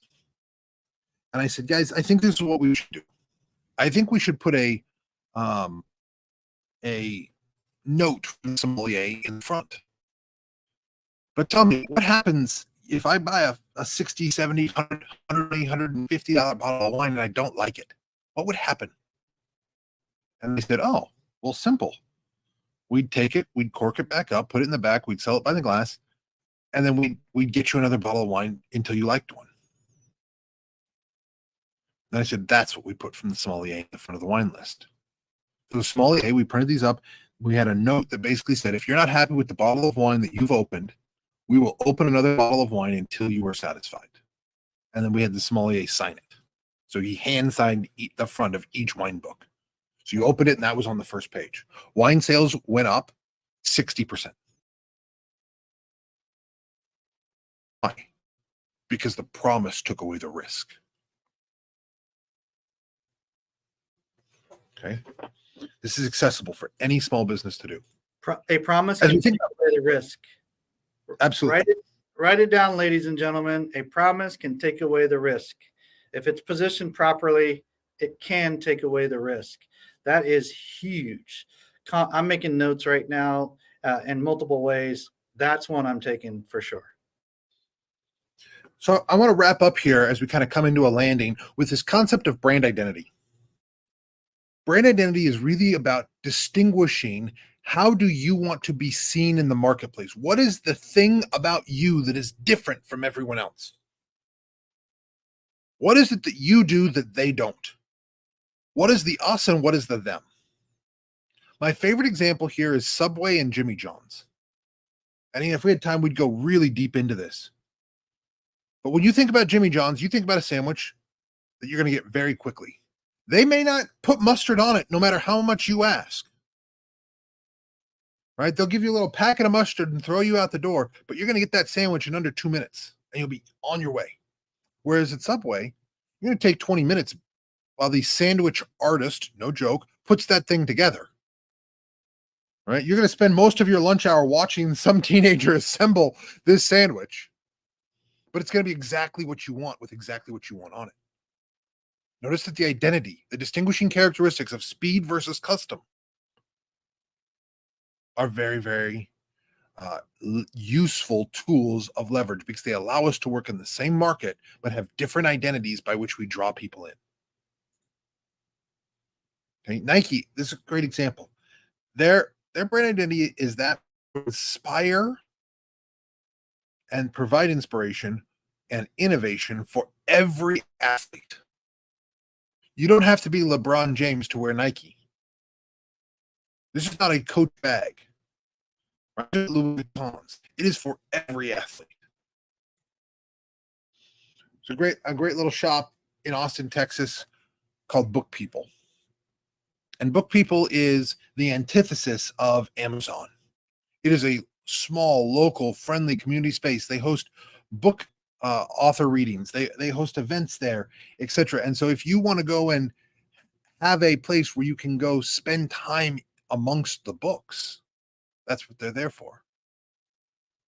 You see, they have a unique identity. It's local, friendly, community. That's not Amazon. That's not local. It's not friendly. It's certainly not community. Have everything. Want it, we have it. And so these different pieces allow us to distinguish our businesses from others and attract the right kinds of people into our business who are going to be our kinds of customers. And it all begins with how you create your brand value, your brand promise, and your brand identity. By creating those, you can begin to win the war within your customer's mind. To do this, we've put together what we call a positioning planner.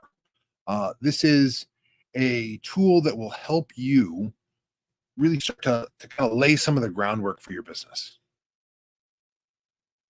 And so if you'd like this, feel free to go there, grab that link. It's our gift to you. I can tell you this, positioning grows more businesses than anything else.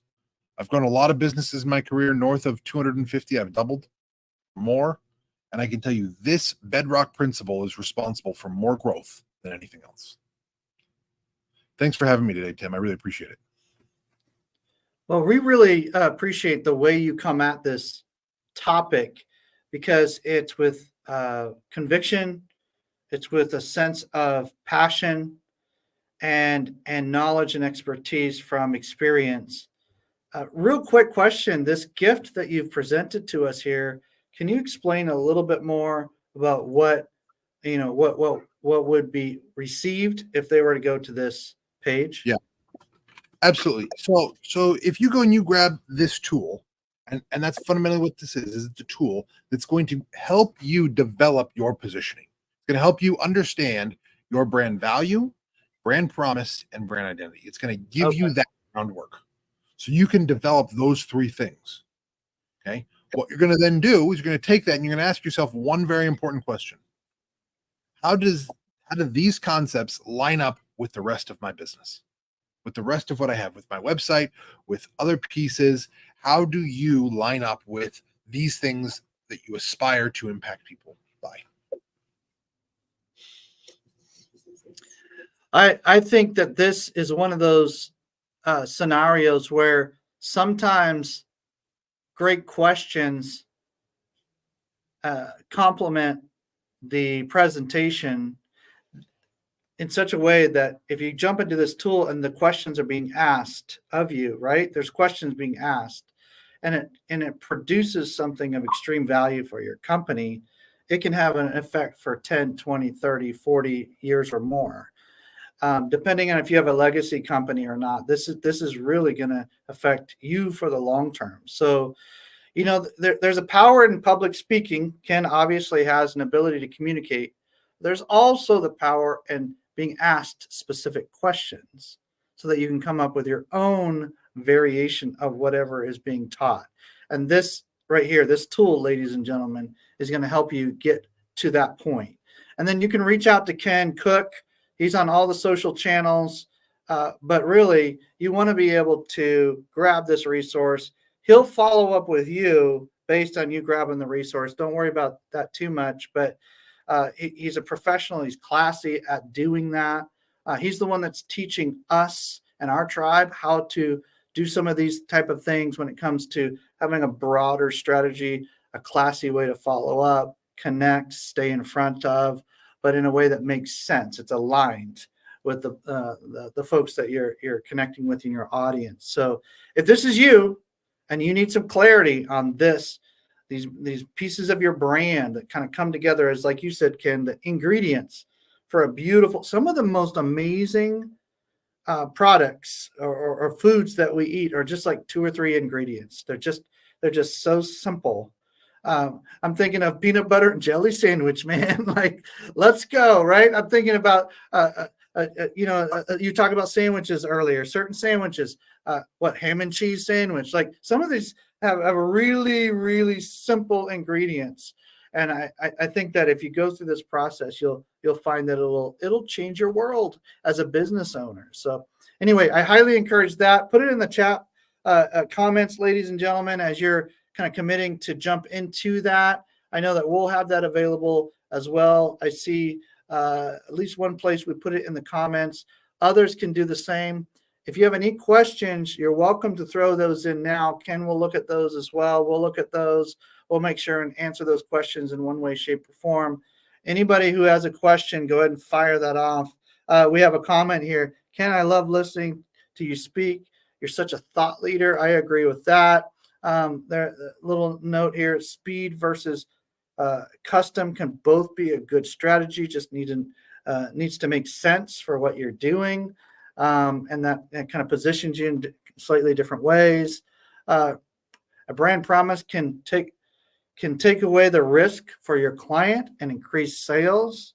Double win. I mean, we have some great notes here that are kind of developing. Continue taking notes, asking questions in the comments so that Ken can take a look at those later as well. So God bless you, Ken. Thank you. Great job. Really appreciate you. Grab that free resource, ladies and gentlemen. Unless you just want to stay where you're at, then don't grab the resource. But if you want to grow, grab it. Grab these resources. Thanks again, Ken. Really good job. Great job. All right. Well, man, we're cruising. We're cooking. We're moving. We're shaking. This is good. This is good. We have a special guest here that's going to be jumping on stage in just a second. His name is Nate. I have a brother named Nate, but this is another brother named Nate. Like this gentleman has the kindest soul and the most empathetic approach to building websites and making sure that you're kind of visible through your online presence, through your website and other means. And I really appreciate your style, Nate. It's super chill. Not everybody's as loud as me. You know what I mean? Like, sometimes we just need to have somebody in the room that just calms us down. Like, we just need that, right? So you're going to be talking about 5 common mistakes in web design that lose your visitors. We don't want to lose our visitors, right? Type that in the comments, ladies and gentlemen. Keep our visitors in continued conversation.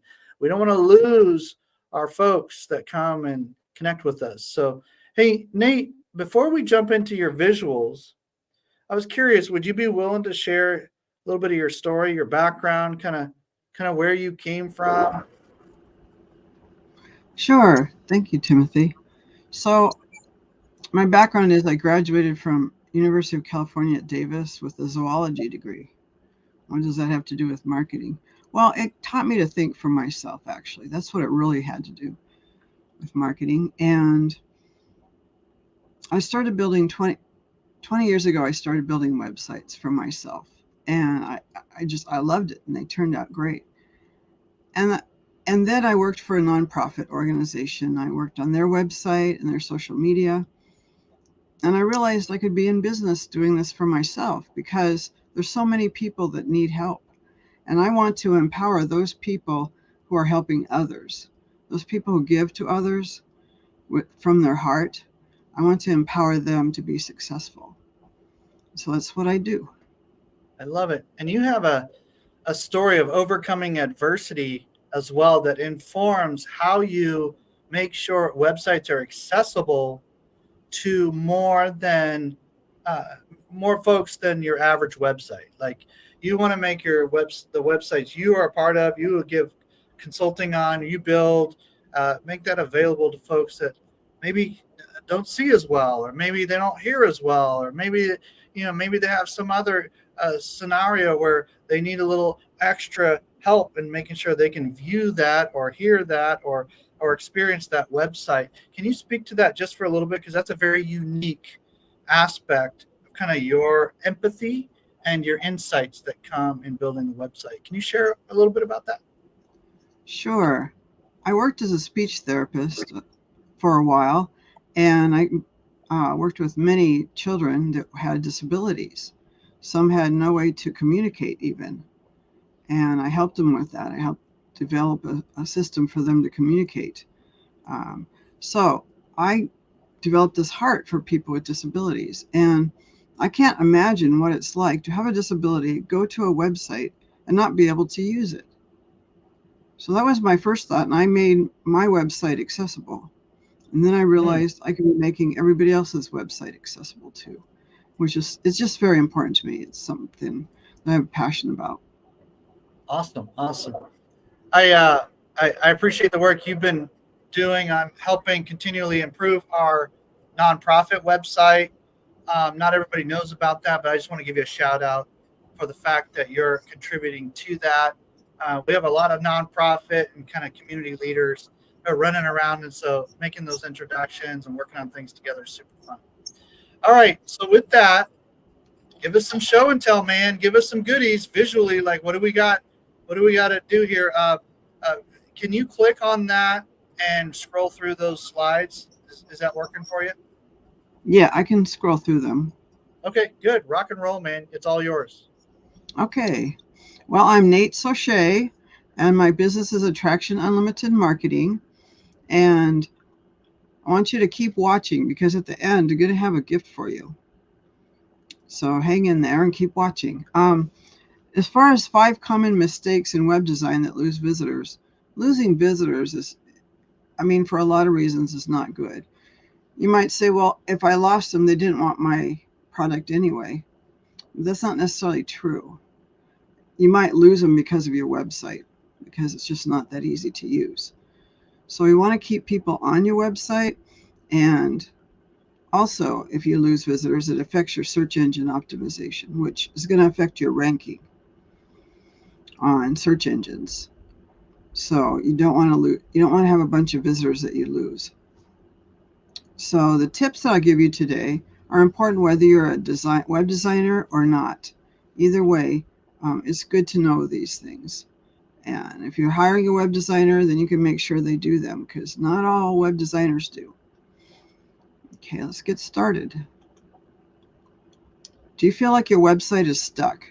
Do you feel like, Ken said it, if you get 1 million visitors to your website and nobody buys from you, then, where are you at, right? You're stuck. So we're going to get past that. Today we're going to talk about page speed, target audience, looking professional, user experience, and messaging for conversion.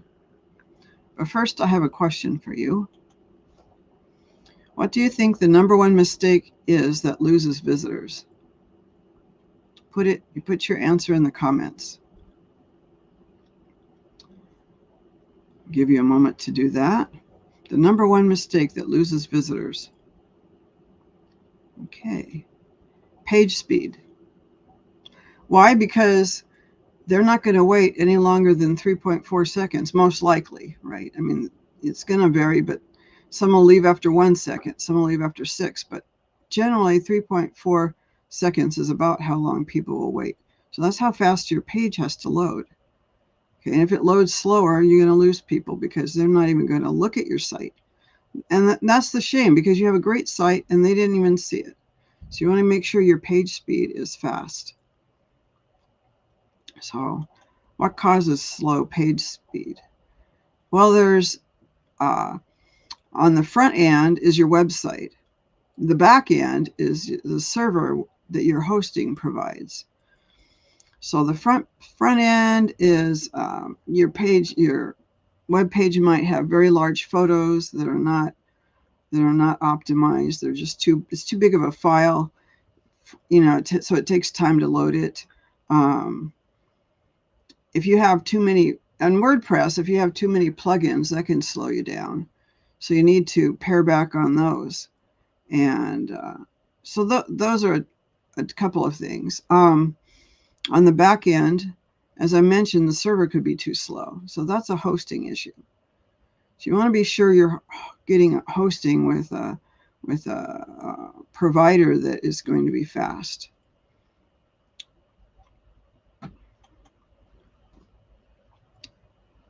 This is mistake number 2, not aiming for your target audience. Well, if you don't aim for your target audience, you get the wrong people coming to your website. And then what happens? They're not interested, so they leave. So there you go. You got more people leaving because of that. So, and as I mentioned, it can affect your search engine optimization. The other thing is they don't buy. Even if they stay for a minute out of curiosity, they don't buy from you because it's not what they wanted. So you need to know your target market. So what do you need to know exactly? Well, there's several categories of things you need to know, like demographics, for example, age range. Are they homeowners? What gender? Are most of them, right? And I mean, like you could be serving women in their 40s who own a home. That could be your target market, part of it. The other thing is location. You need to narrow it down, though. I've heard people say, I serve anybody who needs me. Well, that's the entire world, all ages, 0 to 100 plus.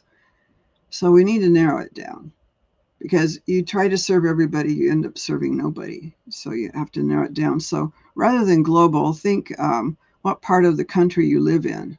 At least narrow it down that far. If not, focus on local. That can be really successful, to focus on local, even if you're all online. People like to buy from local people. How did you say that, Nate? I've heard it before, but if you try to serve everybody, you end up serving nobody. Exactly. Okay, that's good. Write that down, ladies and gentlemen. That's a good one.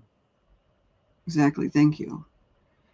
So you narrow it down by interest as well. Maybe they have an interest in religion, or maybe they have an interest in the environment.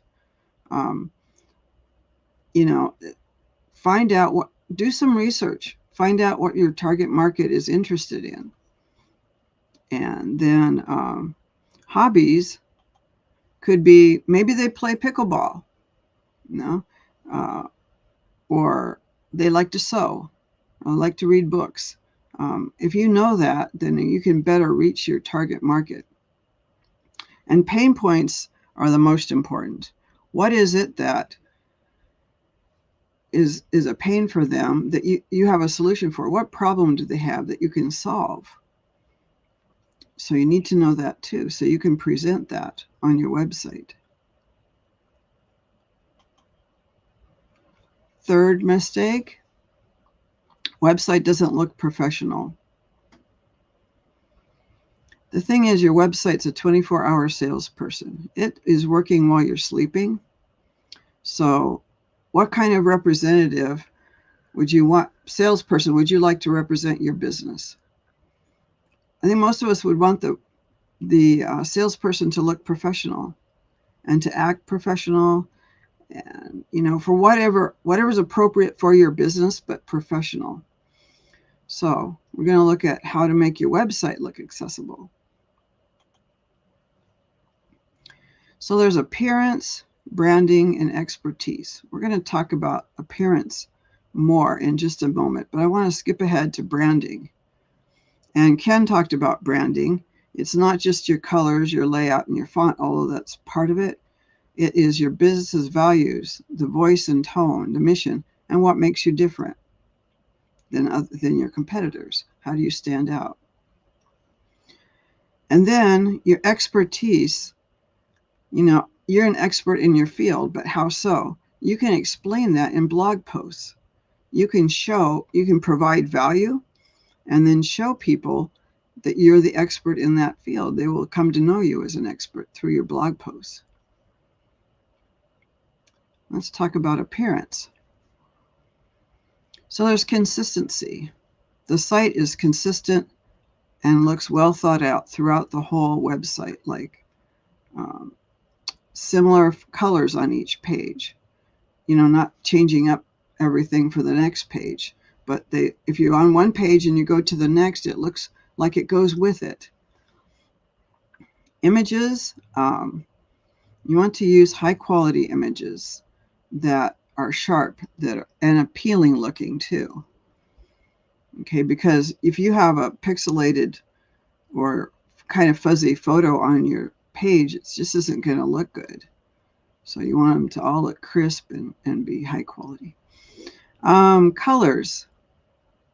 You may have brand colors, you may not. But if you use colors on your website, they need to go together, look well together. And if you do have branding, you need to represent your brand colors on the website, which is ideal. So let's look more at color, just for the fun of it. What's your favorite color? Comment on that if you want. Go ahead and put your favorite color in.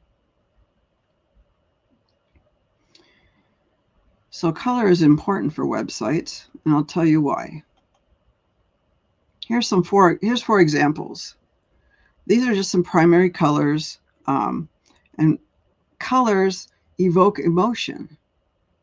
See, so the thing is, what color you use is going to affect the emotion that you evoke in your visitor. And what emotion do you want them to have? Is it you're going to use blue because you want to appear calm and responsible and you want them to be calm as well? If you're a life coach, that's a great idea. Or just anyone who wants to come across as calm and responsible. Purple is creativity, royalty, and wealth. Is that what you want to evoke in your clients? If so, then purple's a great color. And of course, you can use combinations of colors, but we're just talking about in general, one color at a time. Green is abundance and nature. So, green is the color of money, basically. So, abundance and nature. Like spring, spring green. Red is passion, love, and anger.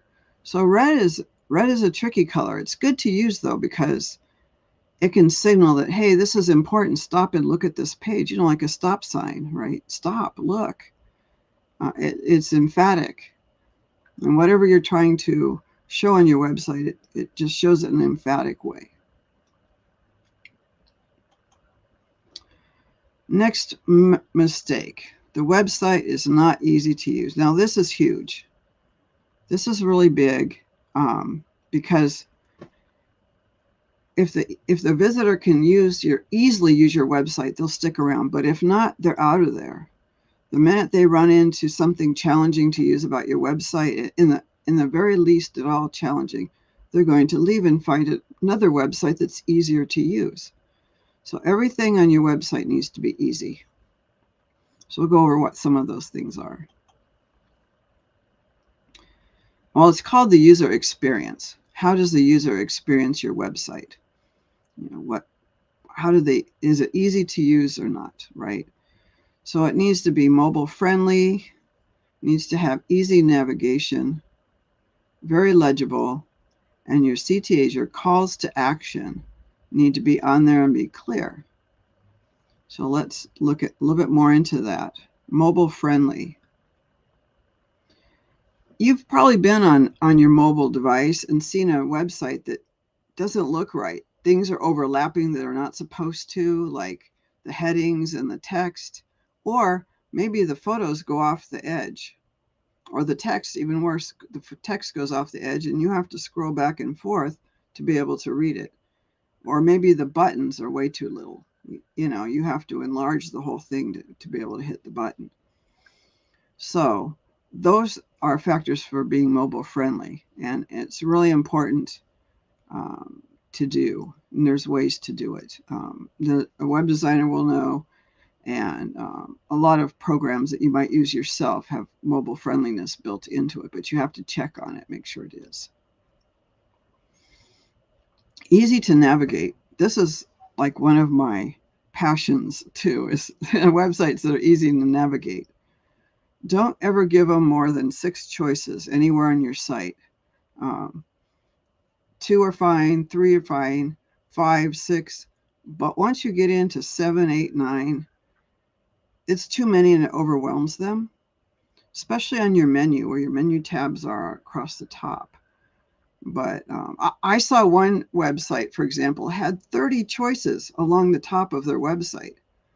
I mean, I didn't even read them all, and I didn't choose one. I left, like most people probably do on that type of site. And otherwise, great products on a site, very important products. So now I'm going to talk about legibility. Oh, wait, let me just mention a couple other things on easy to navigate. Make your menu sticky so that when they scroll down, the menu is still there. It doesn't go away. That way they don't have to scroll all the way back up to hit the next page. And your links, make sure they all work. There are tools that check your links for you, like Uber Suggest is one of them. Just, use the tool and find out if you have broken links and then fix them. That's really important too. So now we'll talk about why legibility is important. Here are some examples of fonts. 2 of them are easy to read and 2 of them are not. Okay. If you use the kind that are not easy to read, people are not going to take the time to guess what it is. Like you have to work to look at these buttons here to see what it is they say. Numbers 1 and 4 are difficult, and nobody wants to do that. So we're going to use fonts like 2 and 3. Now the value of contrast.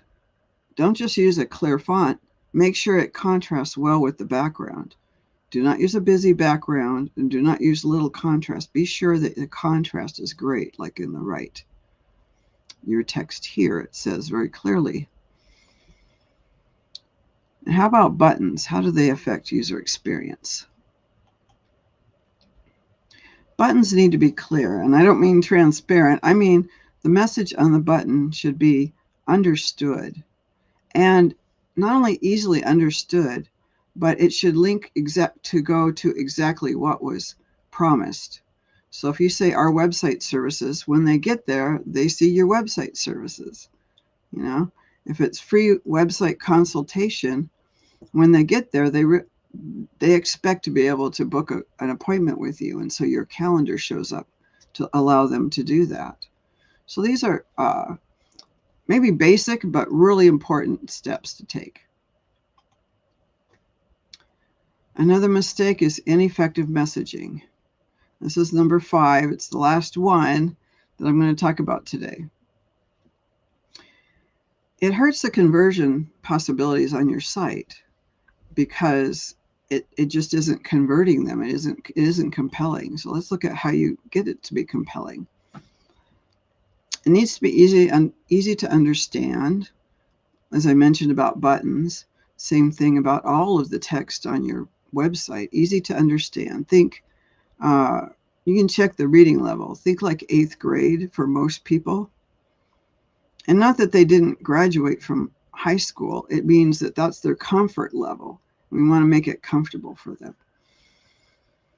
And in your writing, list your benefits. Make a bullet point list of your benefits, because bullet points lists attract attention. When you list your benefits, then it shows them how are they going to benefit from your product or your service. See? So make sure you use your benefits. And compelling. We'll talk about that in a moment here. Oh, go back. Okay, compelling needs to be exciting, intriguing, and helpful. If you give help on your website, that draws them in. Oh, I want to learn more about this. And then you make it exciting and intriguing, pique their curiosity as well. So now I'll go to the summary.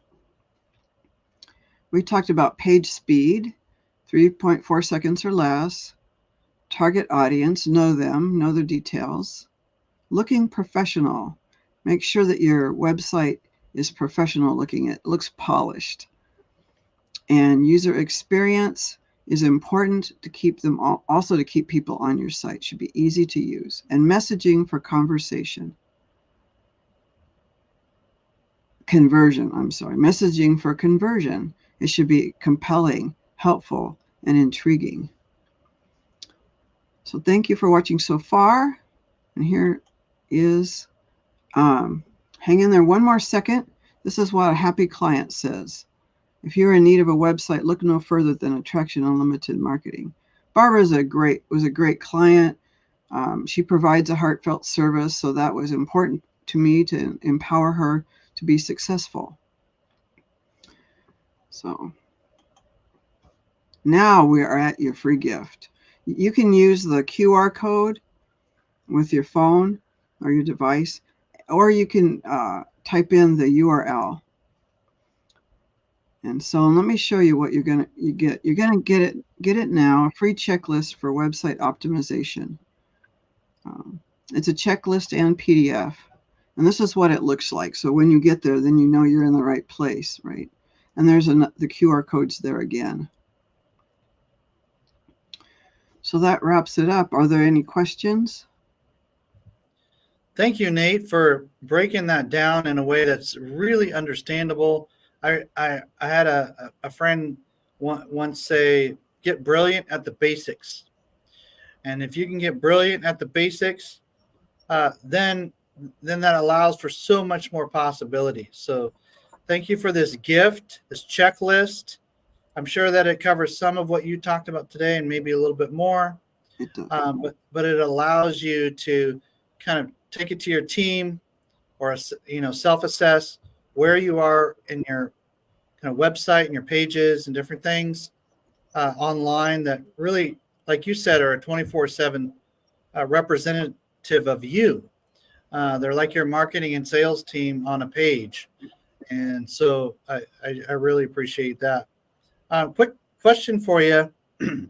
And if there's anybody else who has any questions, you can put them in the comments and we'll make sure and address those either here live or on the shortly.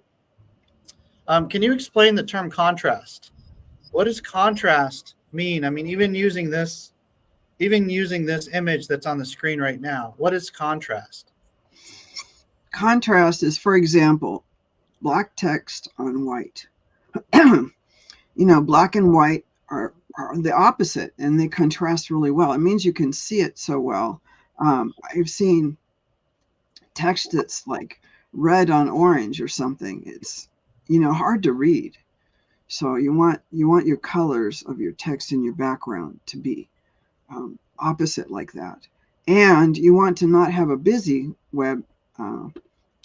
background either. So like you'll see here, the website optimization checklist is on a plain white background. So that's great contrast. Yeah, I think it's interesting to me. When I go to a website, I want to see as much contrast as possible. And my eyes aren't the best in the world, but they're not the worst either. And so if you make it easier for me, especially after a long day, looking at different pages and different things, if you make it easy for me like you just did here, then that makes a lot more sense than trying to kind of get too fancy with the colors to the point to where you can't tell what the text is saying, and the orange and the, what was it, the orange and the red you said or that would be a good way to explain it. So thank you.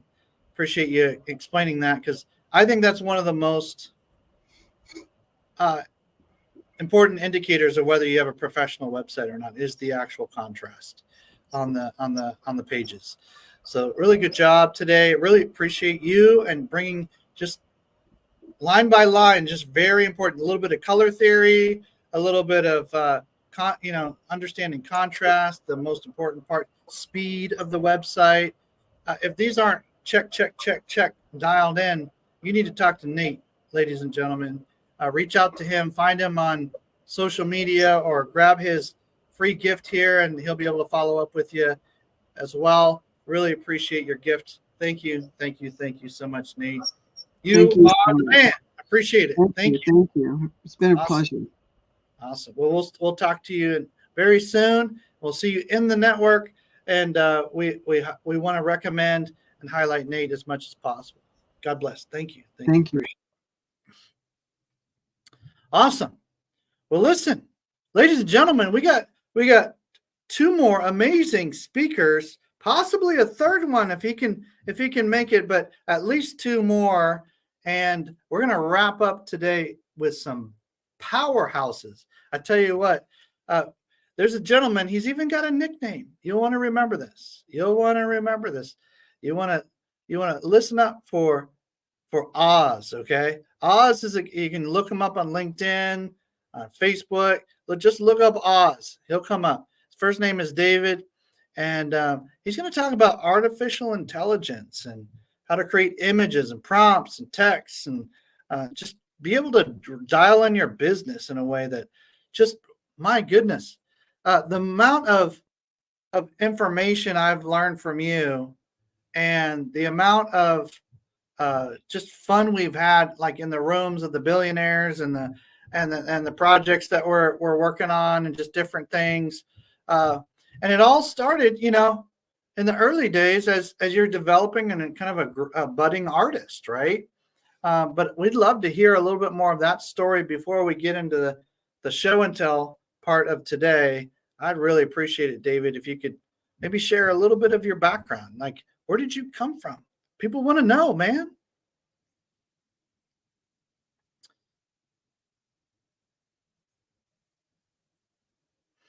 It might help if I unmute.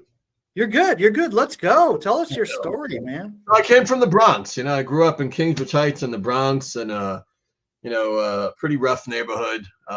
It's got really very little to do with my story, but we started what we're doing right now, which you know very well what we're doing because you're a part of it, because artists are starving all over the world. So the story started after high school. I graduated music and art high school in Harlem in New York City.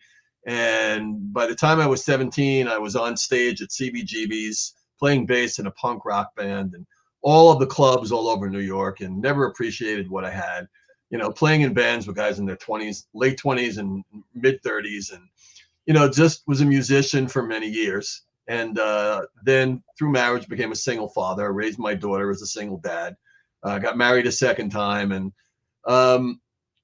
opened a photography studio and ran that for 17 years in New York City. I can say that my photos of children and families hang on more walls in New York City than any living photographer.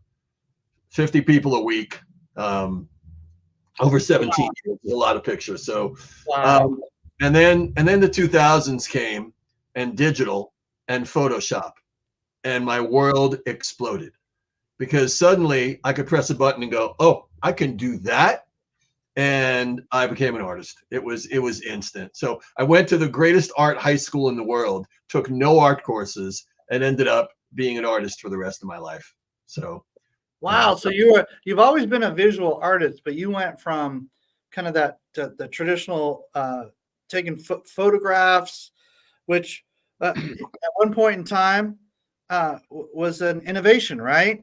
And then you took that, and now you're playing in a new innovation, which is kind of this visual arts meets modern technology and tools and all these kind of things. And you're going to share with us how you're playing with these tools, because really at this stage, we're in the beginning stages of a revolution at this point, right? So we want to hear from you, someone who's taken that bold step and being able to implement some of these. They're really tools. People overemphasize certain aspects of this, that, and another thing, but they're amazing. This is like how farming equipment changed the farming world, or how medical advances changed the lives of people. This is another one of those innovations, and I wanted to hear from Oz today. All right, so we have some visuals to be able to bring up. Let's go ahead and do that now, and then here we go. We're going to be off to the races. Hand everything over to you, Oz, and be able to kind of learn and grow through these visual experiences. So that'll be good. Sweet. Oh, there we go. Here's some of my stuff. Yeah. So first I want to thank you and Christine for inviting me to jam a 2-hour intensive workshop into 20 minutes. This is going to be fun. So yeah, I am Oz from the Most About Art, and we help local business owners get back to their community with a subscription art service, and we help artists generate permanent, ongoing residual income 9 different ways globally. And I'm going to show you a little bit of some of the ways that we do that, some of the ways we create the chats and the art. And I am going to present. Let's see if I can do that. Okay, we're going to do an overview of the possibilities with Magi, which is one of the places that we do a lot of our creating in. And we're gonna talk about how to generate the right prompts for images. All right. The 2 things I want to talk about today, as far as art is concerned, are prompts and styles. If you understand prompts and you understand styles, there will be nothing that you can't create brilliantly. And it's fun because I've been teaching Christine how to do this, and she's starting to get good at it, which I think is fun because she's a mastermind already. So I'm going to share my Magi site, see if we could do this.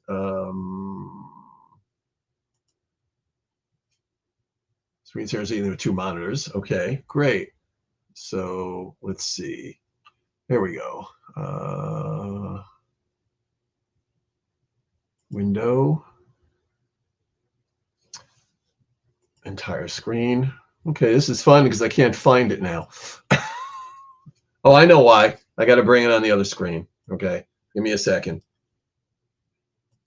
Hold on. Let me bring this over here. All right, I got it. I got too much stuff on my screens right now. So there it is. All right. So this is the interface for Magi. Can you guys see that screen? There it is.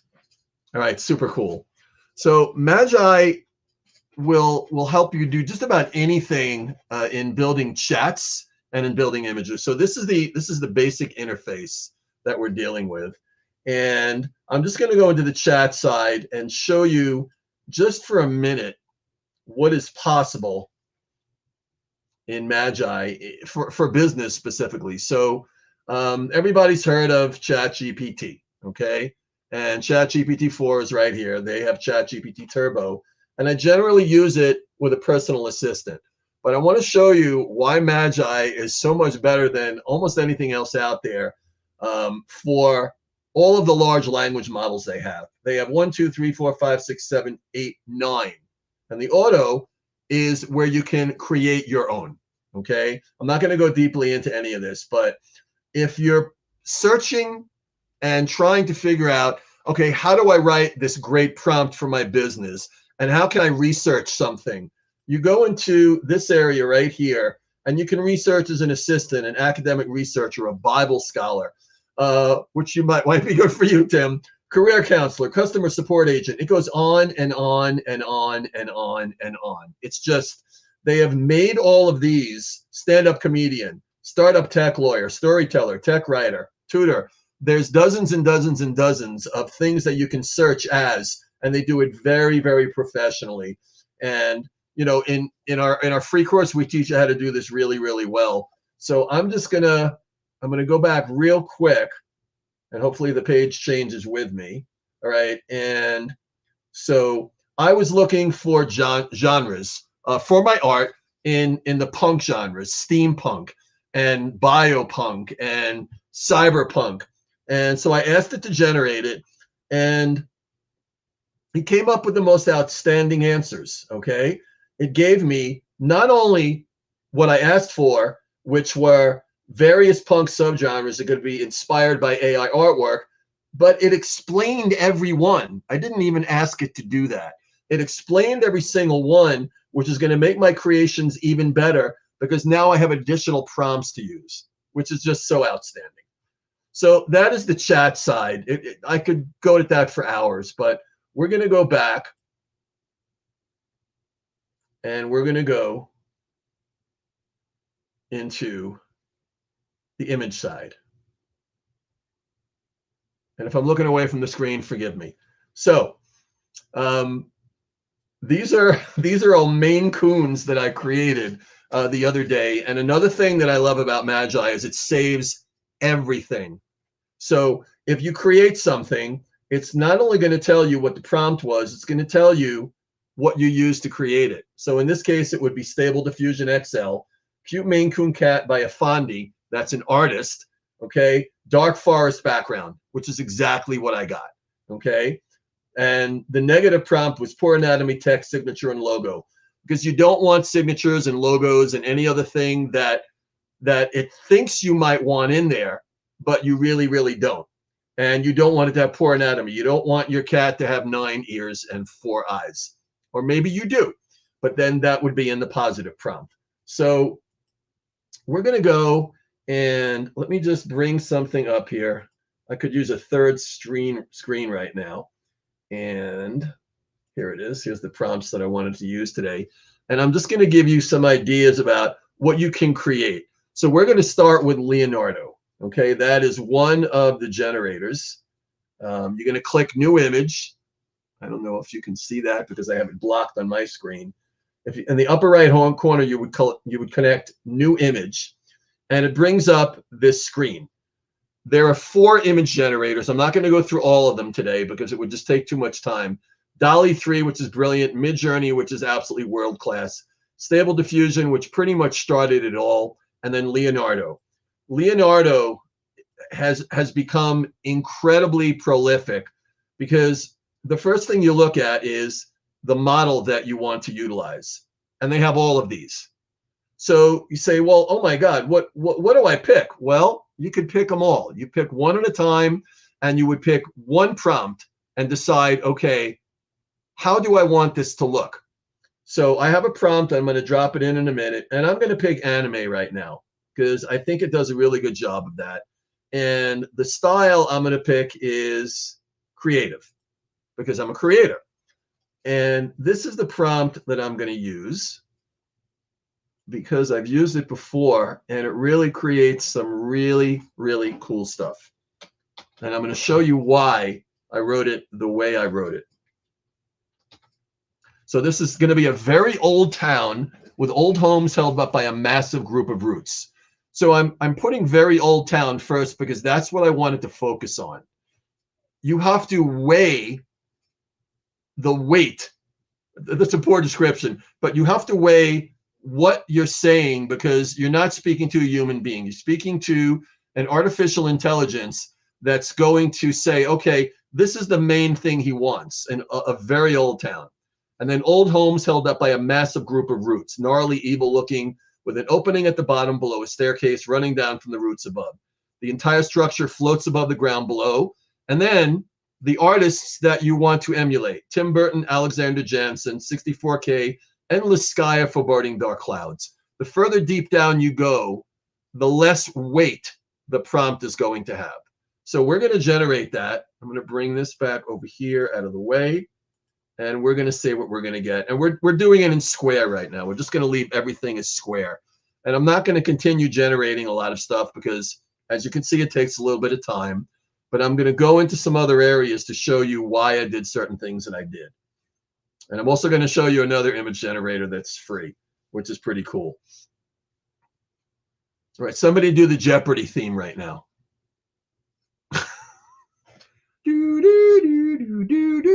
It usually takes 30 to 45 seconds to create. Yeah, I know it takes a few seconds, especially when you're live streaming. It's taking a lot of bandwidth in the computer and all that. But how did you even get like into these, like this tool? I don't remember. I don't remember how I met Dustin. He's the CEO of Magi. I believe he's also a member of Giver Marketing and H7 Network. I brought him into both, and Uncut, which is where we post all of our NFTs. I met him, I believe, at a networking event, and we just hit it off. We had a meeting, and we said, "Hey, you're an artist. You got to come check out what I do." And it has, in the 3 or 4 months that I've been utilizing his service, grown immeasurably. It didn't have DALL-E 3, it didn't have Midjourney. It was just Stable Diffusion and a watered down Leonardo. And now it is just so cool, because Leonardo alone, there's millions and millions and millions of possibilities. I'm not even going to get into the other generators. I'm just going to stick to this one right now. But it's unlimited. It's unlimited what you could do with image generation. Once you understand prompts, this is a prompt right here, okay, and styles. So what do I mean by styles? Well, Tim Burton, Alexander Jansen, they have styles, okay? So those are the two things. And generally what I would do is I would put the artist's name. I'm going to go out of this for a minute. I'm going to go right into the editor. I would put the artist's name first on occasion, all right?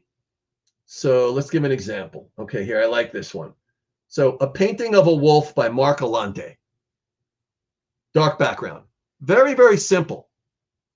One sentence, very simple sentence, but it's a beautiful image, and it is in his style. Because if you look up Mark Alante, you see he does all these dripping paint things, all right? Anytime I post these online, they get scarfed up like that. They're just super popular. This one happened to also be Leonardo in the photo reel. So that one was a little bit different. I love cats. Okay, I have a cat. She's part Maine Coon, so I do a lot of Maine Coons. And these were, oh, I'm typing on the wrong thing. This is a cute Maine Coon cat by Afandi, which is another artist, with a dark forest background. I mean, who wouldn't love that on a t-shirt? I mean, it is so cute. And again, there's millions of applications that you can use this for in business, because as Christine can tell you, there's really nothing you can't create. So some of the others, like this one, also a Maine Coon, this was created in DALL-E 3. And you can see that the style is very different. This one was created in Stable Diffusion. The style is very different. So even though the prompt is exactly the same, there's millions upon millions of possibilities, even if you're using the same word. All right. And that's the power. That's the power of the tools that you're showcasing here, right? Oh, absolutely. I mean, some of this stuff is really multifaceted. Like Magi has multiple tools built within it, so it's a conglomeration or a collective of tools. Correct? Yep, it is. And here's a funny thing.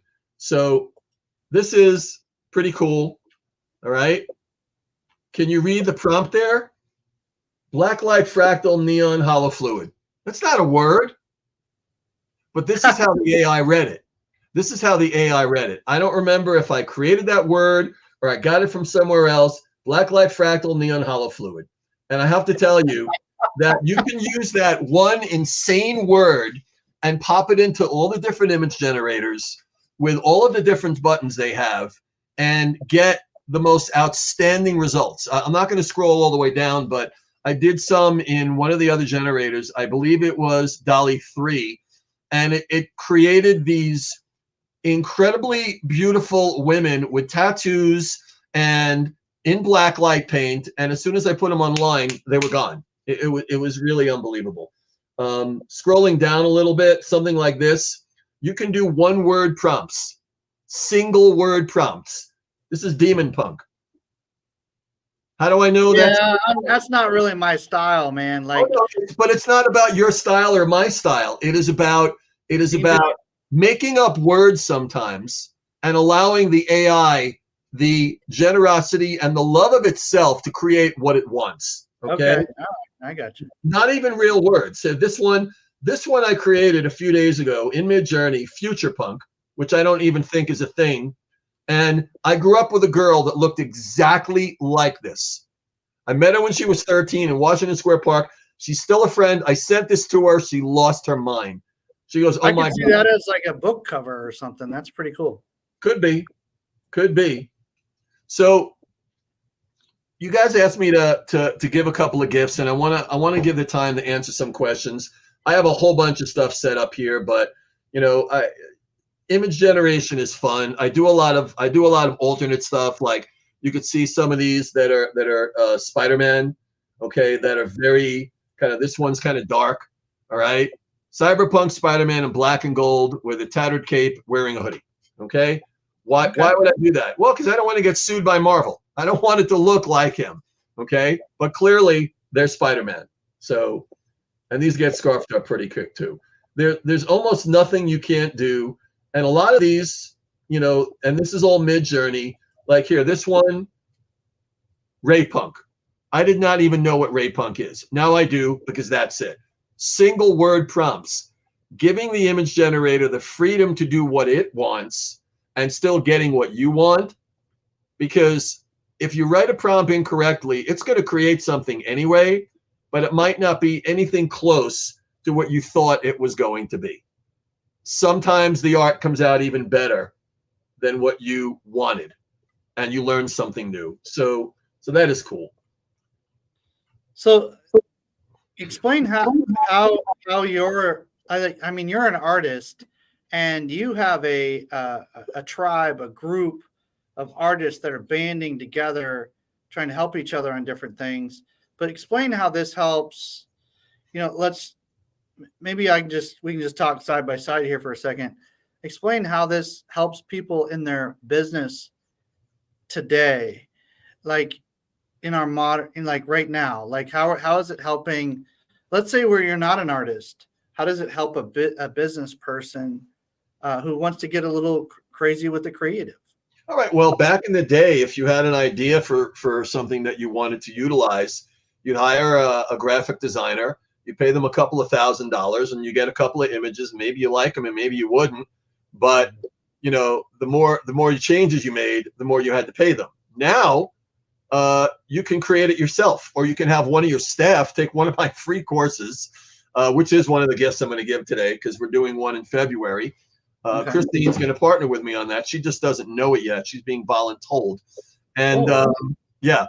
And we're going to have a lot of fun. So you can learn how to use prompts in exactly the style that you want, so that you can have everything you need when generating images for your business. Okay. And I'm going to give you one of the little secrets right now. I'm going to share my screen again. Okay. It says stop sharing. So, okay, we went back out. So let me present again and see if I could find this. This is one of the big secrets in, even if you don't take any of my courses, learning how to discover exactly what you want. And it is called mid-library. All right.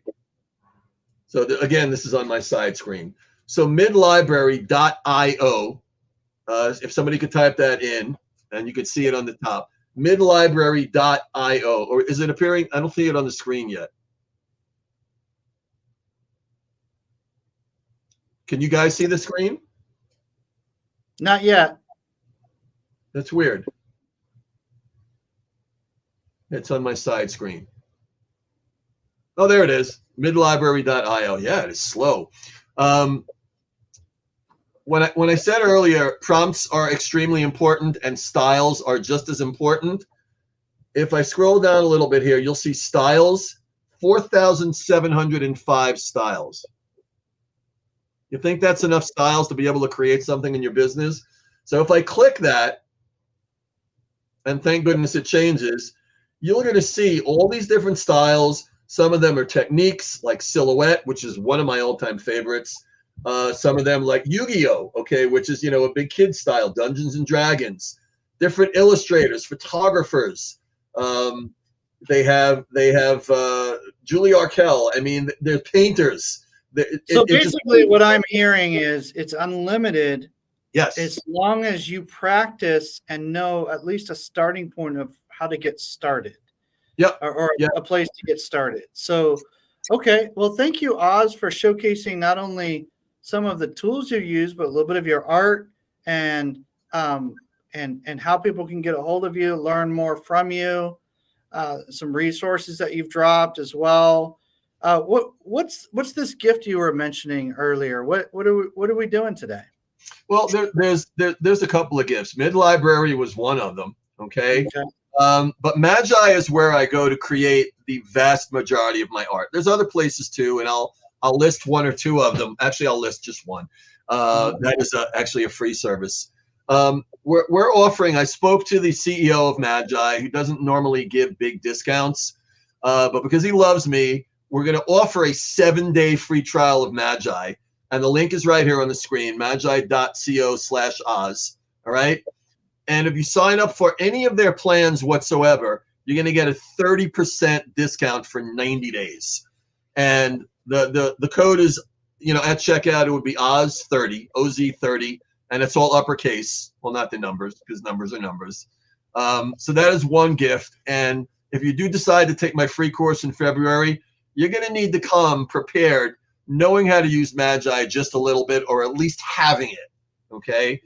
It'll be a lot of fun. We're going to have an entire blast. It'll be 1 or 2 days. It may be an entire weekend, but I don't like doing that. So it'll probably be 1 day for 3 or 4 hours.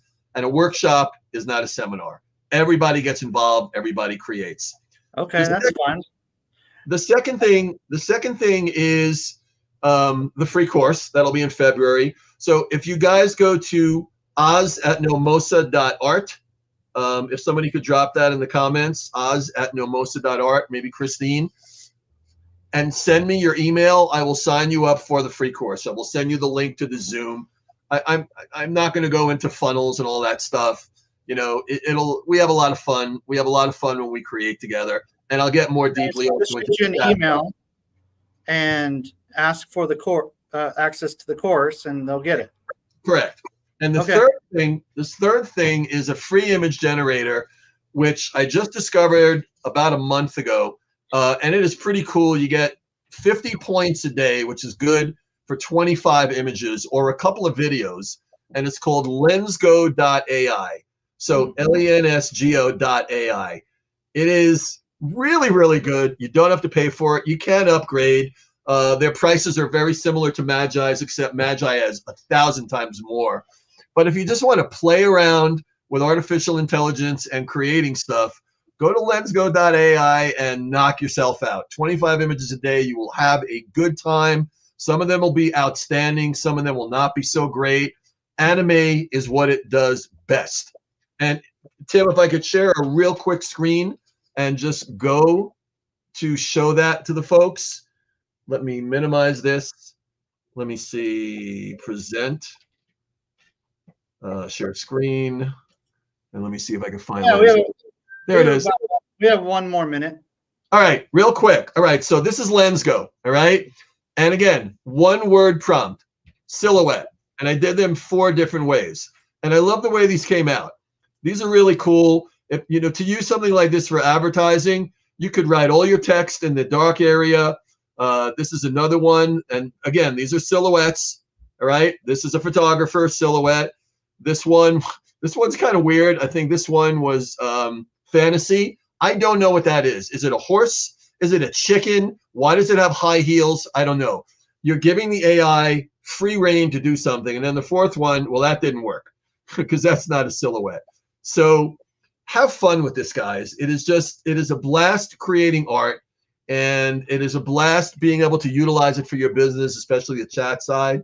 And I am complete. Hey, I tell you what, Oz, this technology is and these tools are advancing so quickly that I don't think it's fair to say. Well, I want to frame it this way. This last comment as we kind of land the plane. These tools are extraordinary for getting your imagination and imagineering happening at a different level.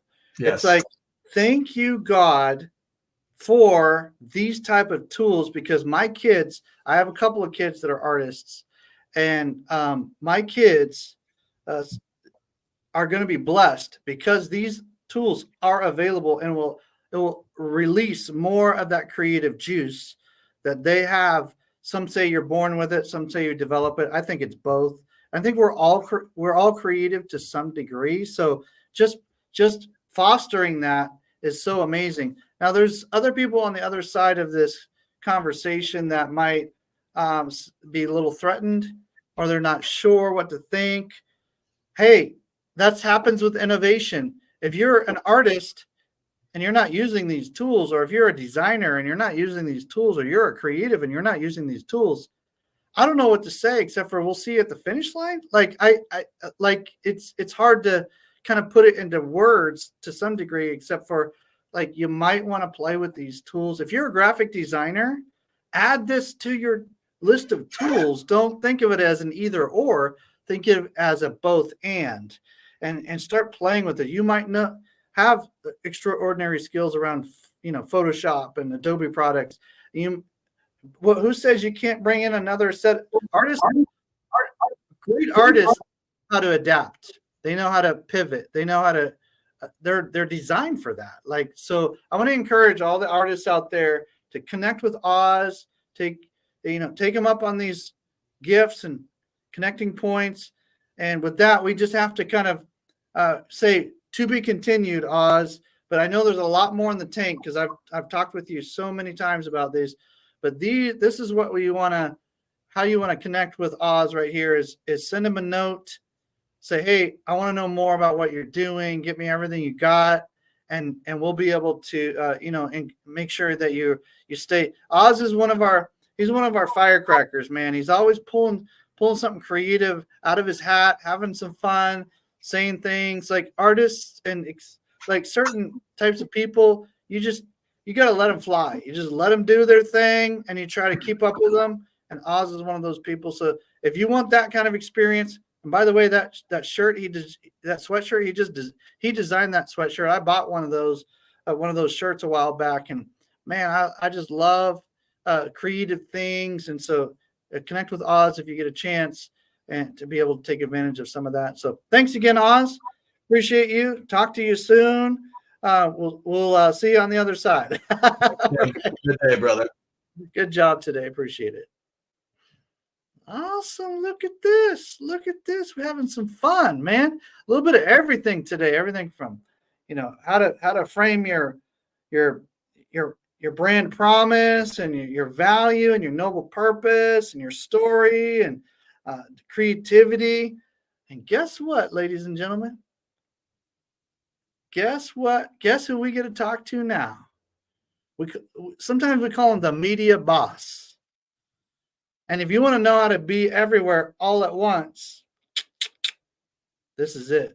This is it right here. If you're one of those public speaker types, if you're one of those types that want to see your brand and your business everywhere, I'll tell you what, you want to have Dr. Barrett Matthews on your team.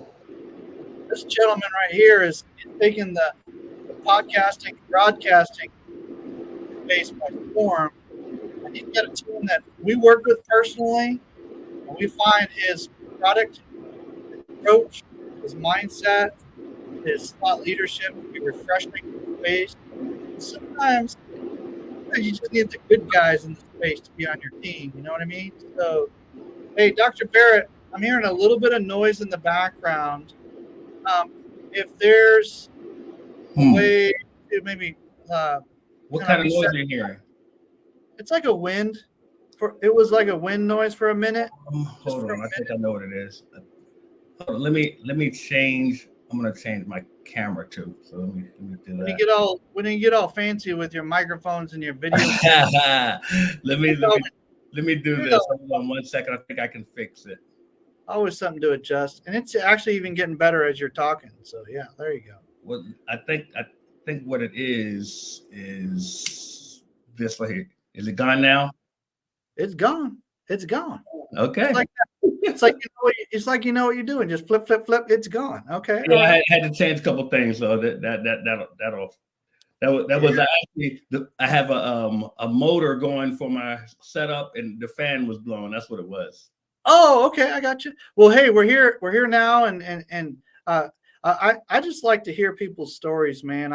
I mean, it's kind of like the audience loves to hear it. You interview a lot of people, you know what I'm talking about. You're a pro, and so you know, a little reversey this time. You oftentimes will ask me questions and different things, but this time I get to ask you. I have the privilege of asking you, Dr. Barrett. We're going to learn about what you do for your business, but how did you get to do what you're doing? Like, where did you come from? How did this even evolve and develop into this? Like, well, it's just funny. I've always been a kid that loved television, loved radio, loved loved the media just from a watching it perspective. Mm-hmm. But I actually went to college thinking that I wanted to be an architect. And well, let's just say architect gave me a not so warm welcome.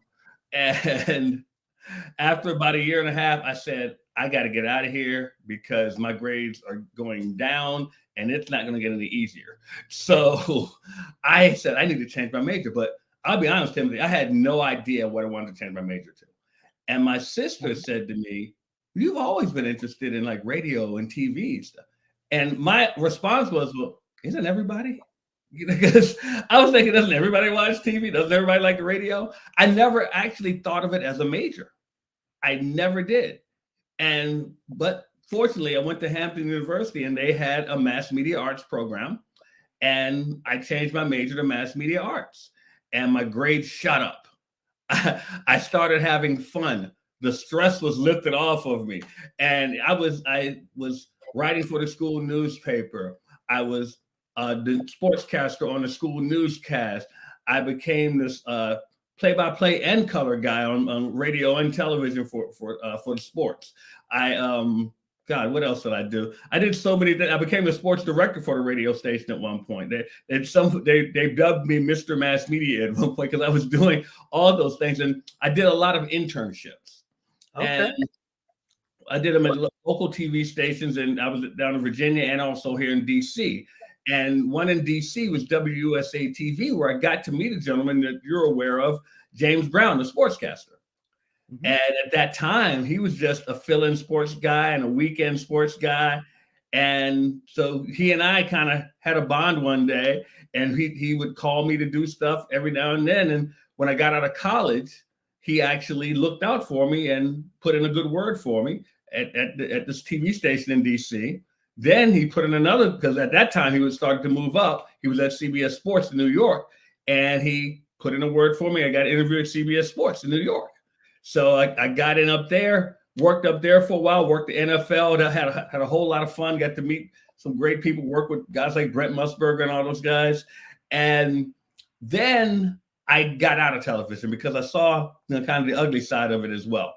I got out of it, got more into the business sector, but no matter how much I got into business, something in media kept calling me. Someone needed me to write something. Someone needed me to proofread something. Someone needed me to do an interview. Someone needed me to help them with something that was media related. And it kept pulling me back. Next thing you know, something called Blog Talk Radio came around. And one of my good friends had a Blog Talk Radio show, which he formed into a network. I helped him get more shows on his network. I also started my own show on his network. And then I did my show for a few years. I stopped. I said, I want to focus more on business. Well, little did I know that a close friend of mine who is a marketing genius, he wanted to start an online radio show. He was waiting for me to step aside from doing my show because he said, hey, man, I'm doing a show. Would you like to be one of the co-hosts? And he reeled off all these other co-hosts who were on there, guys that I love to work with. I'm like, yeah, of course. Well, Timothy, he set me up because after a while, I was the lead host. After a while, I was the director and producer of the show. And he told me later, he said, yeah, that was my plan because you were the only one that had real media experience. And so I ended up doing that for a couple of years, but then I stepped away for good from that because I said, media from the time I started, which was literally 40 years ago when I changed my major, till now, it's evolved immensely.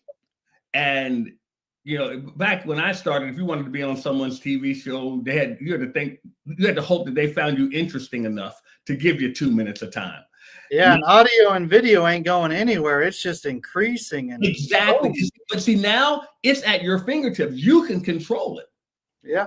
So what I started to do was push that to business people, but I realized that they weren't doing it. So I said, well, you know what? I need to develop a done-for-you type of program where I can help them with that. And now I can take away that excuse so they can actually do it themselves. So that's what I've done with my program. That's how I came to be where I am right now. Okay. All right. So you're going to help us today with that kind of backdrop, that background, and being kind of this media boss that we like to play with. And you are a pro, so the Media Boss Pro does make sense. Thank you. And so I look forward to this. Let's jump in. Help us understand, how to be everywhere without losing our minds. You know what I mean? Well, I didn't say anything about losing your mind, but how do we do this? How do we do this well with class, with intentionality, with skill? Like, how do we do this? Well, first of all, you have to understand why it's important to be everywhere. And one of the things that I found is that with people who are delving into the media, there are two paradigms that we have been taught, and both of them are wrong. One of which is to focus on one thing and dig down on that one thing, and you will be successful. That's one, and I'll go into why they're wrong in a second. The second one is to find your client avatar and go wherever they are, because that's where you'll find business. And that one is wrong too. Now, why are they wrong, and how does that relate to being everywhere all at once? Well, because everybody gets their information through one form of media or another. We can all agree on that. Everybody uses media to get information. But if you think that you can just focus on one form of media and get all the clients you need, you're fooling yourself. Because that's what you mean, one form of media. If you can just zero in on only one channel or one form of media, then you're still living 10 years ago. Right. That doesn't really work, right? Is that what I'm hearing? Some of us have been told, just focus on social media. Well, everybody isn't on social media. Or focus on podcasting. Everybody isn't on podcasting. You have to make it so that you are omnipresent. Now, the other thing that people have said is like, find your avatar and go where they are. I beg to differ. I say you want to find your avatar. You want to know who you serve. That's of course you can't serve everybody. Don't say that. But you want to know who you serve, but you need to make it so they can find you, not where you're chasing them. If someone is looking for something, you need to be where they're looking. Yeah, that's the difference between outbound and inbound marketing. Yeah, that exactly. I always use this example, Timothy. I say, McDonald's doesn't come to your door and knock on it and say, well, Mr. Morgan, we have some French fries down the street for you. McDonald's makes it so when you want French fries, you can always find a McDonald's. Okay. All right. So be everywhere. Be present. Don't make it hard for people to find you. Like let's be as many places as we can. Let's jump into it. What do we have for visuals today? Well, how do I change slides here? Or do you change them? Okay. I think you have to on this one. I have it. Yeah. Okay. Here we go. So here's the thing. You can become a media boss. Now, what that means is that's someone who is in control of their media. Now, a lot of people, Timothy, they always say, well, Barrett is the media boss. I did not form the company to name myself media boss. I started it because I want to make you the media boss. It really relates to you and not me. Because the thing is, I want you to be in control of your media, what goes out, what people see, what people hear, what people read about you, so that you are in control of that. You can be the media sensei and we can be the student. Media sensei? I love it. Yeah, that'll be good. And we'll just be the media boss in training. We'll do a webinar next week. All right. I love it. Now, here's the thing, guys. You can become a media figure. And that is what a lot of us are gravitating to.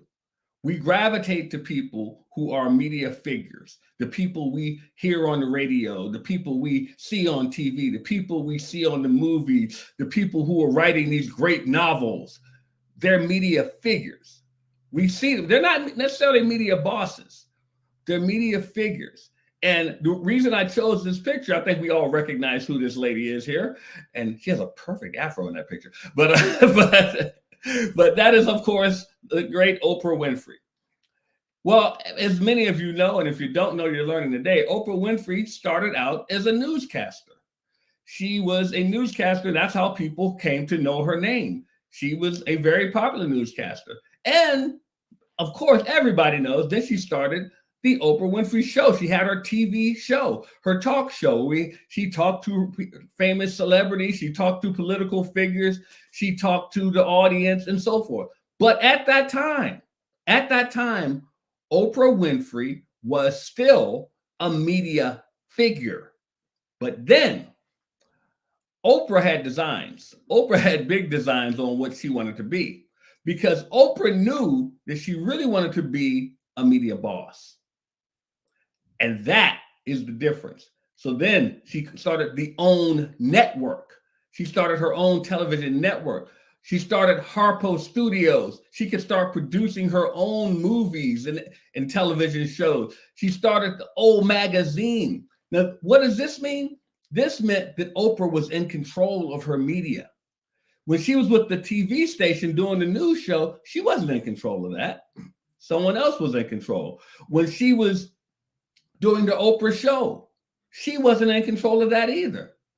She gained some control as she got more and more popular, but she still didn't have complete control. She knew she had to leave in order to start her own chain of control when she started these other entities. So that's what I mean when I say become a media boss. And of course, there are several other people that you know who started out as media figures who became media bosses as well, but I just chose Oprah for this example. So in being a media boss, you want to control what is written about you. I know a lot of you have been invited to be in anthology books. A lot of business owners have been asked to be in part of anthology books. And those are great because you get to write a chapter in the book. But guess what? No matter how they sell it to you, it's still not your book. It's still not. You don't get to control it. You can control what you write in your chapter, but it's still not your book. People don't remember you for that book. They just think about it at that moment, but they don't remember you. And I know I might be stepping on some toes and hurting some feelings right now, but I'm just speaking what I know. I've been in some myself. Now, you want to put yourself in position to where you can control what's written about you. You can start as small as a blog. You can start as small as a blog. If you write a blog and you stay consistent writing that blog, people will pay attention to what you say, and you can develop your own language and people that follow your language within that blog. You can do a newsletter. You can start your own newsletter. You can do ebooks. You can even go on social media. If you're consistent every day putting something on social media that is your language, your verbiage, your followers will follow you. And of course, you can write your own great American novel, or wherever you are, you can write a novel, but you can write your own book. And when you write your book, trust me, I've done it. When you write your book, people remember you for writing your book. I wrote my first book over 10 years ago, and I'm still getting asked to speak on that book. You can do the same thing because at that point, you control what is written. Now, are you speaking to the influencer right now? Are you speaking to the business owner? Who are you speaking to right now? I'm speaking to the business owner. The business owner, because, and I'm glad you asked me that, Tim, because when you're a business owner, a lot of times we're dependent upon other people to write something about us. We're dependent on, well, hopefully someone will write an article about me or ask me to be in their book. And what I'm saying is take control. Are you saying also to build your own little micro like media team for your own brand. Otherwise, you can do that too. Well, that I was going to finish with that, but yeah. okay, all right. Yeah. Keep going. Keep going. I'm just enjoying this. Keep going. No, that's fine. I don't mind, buddy. But yeah, also you want to control what is seen. What is seen. Because like I said at the beginning, everybody consumes their information through one form of media or another. So I just spoke about what's written. Everyone may not be a reader. So you may want to appeal to the people who also watch video. You can use your phone. And see, this is what I mean by when I was saying earlier about when I started in media, first of all, there were no cell phones. And when I started in media, if you wanted to have yourself on video, you had to hope that someone asked you to be on TV for 2 minutes because they thought you were interesting. Well, now you can control that. You can actually start your own TV network. That's right. I said network, not show, not channel. You can start your own network because we have streaming television now. We have streaming television that you can build and you can control. How do I know this? Because I know people who are doing it. They've built their own networks through this, and you can do the same thing. You may not have aspirations for that. You may have a little smaller than that, and that's fine. But let's say you go out and get a camera and you just decide to start shooting videos on the street. Do you know what that can do for you when you start letting it go live or when you post the recording of that? It can really help grow your image and grow your business. Let's say that you're a business owner and you do events and you have your own crew in there shooting your event. Now you're controlling what people see instead of letting someone else dictate what is seen about you. It's very important that you understand that video is king right now. Everybody focuses on video, and it's imperative that you get yourself out of the mindset of I'm depending on someone else to showcase me. Showcase yourself. Put your own self in front of that camera and let everyone see what you want them to see. Now, control what's heard. You heard Timothy mention earlier about his podcast. He has a podcast that we help him with. We work with him on that. But guess what? Timothy is brilliant behind a microphone. You all see that. So guess what? He gets to tell people what he wants to say, when he wants to say it, how he wants to say it. Because you know what he's doing? He's attracting his tribe. He's attracting his people. And you should be doing the same thing.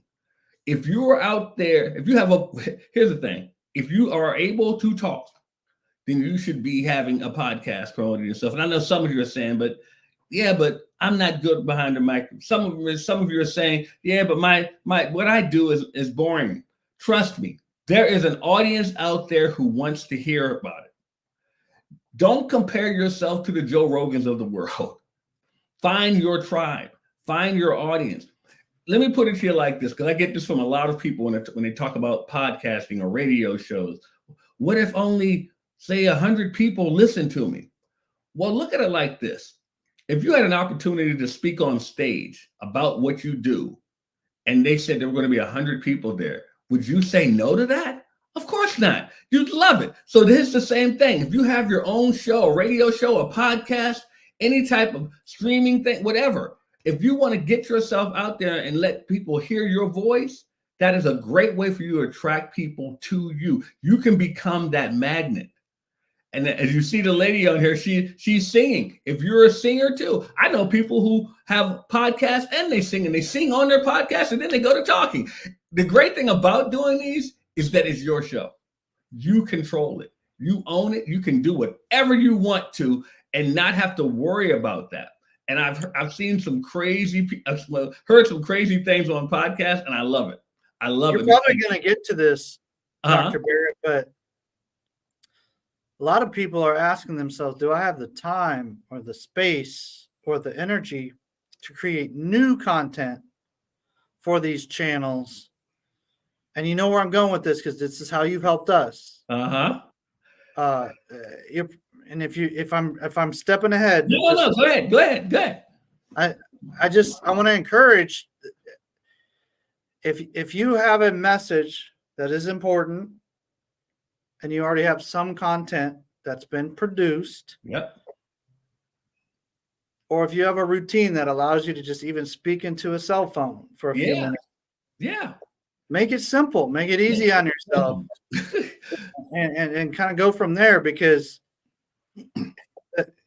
in 10 years from now, you're going to wish you had a little media team start to develop around your, it doesn't matter if you're a CPA, a medical professional, as long as you're in compliance with your industry, you're good. Like just Exactly. broadcast it, right?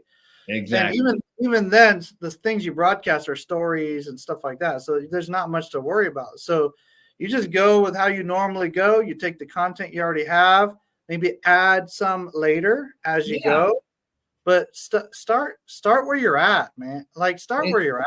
You don't have to be a crazy personality like you said, Joe Rogan, right? Or, you don't have to be anybody else. You can be you, and it's almost like the world of writing and audio. They've been around for a little while, but there's another level that people have accessibility to now. And then now we're in this era of video, where a lot of things we're doing, we're adding a little bit of video to it, or it includes video, and pretty soon we're going to be in the VR world and the AR, AR world too. So if you don't have some of this content already kind of underpinning what you're doing, then if you're under the age of 30, you want to start thinking about like the next decades about how this is going to evolve, and we're going to take some of this that you're talking about and morphing that into like your own channels. And they're going to end up on some of these crazy platforms later, but you got to start producing now. Like, you think of like people like Gary Vaynerchuk, right? He produced for a decade. He was the first one to talk about wine business on YouTube. He was the first one to actually do it seriously. And he turned his brand into $100 million brand. So you got to start somewhere, and you may not be his voice, but you got to start and just see what happens. And you said something very important. You keep it simple.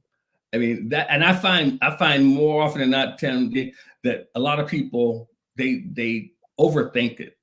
They really overthink it, and I hear this so often with people. Like they talk about time, and then what I always say when they say I don't have time, I say, how much time does it take? They go, well, I don't really know. I said, well, how do you know you don't have enough if you don't even know how much it takes? You have told yourself that you don't have time. Stop overthinking it. Or people say, I don't have the right equipment.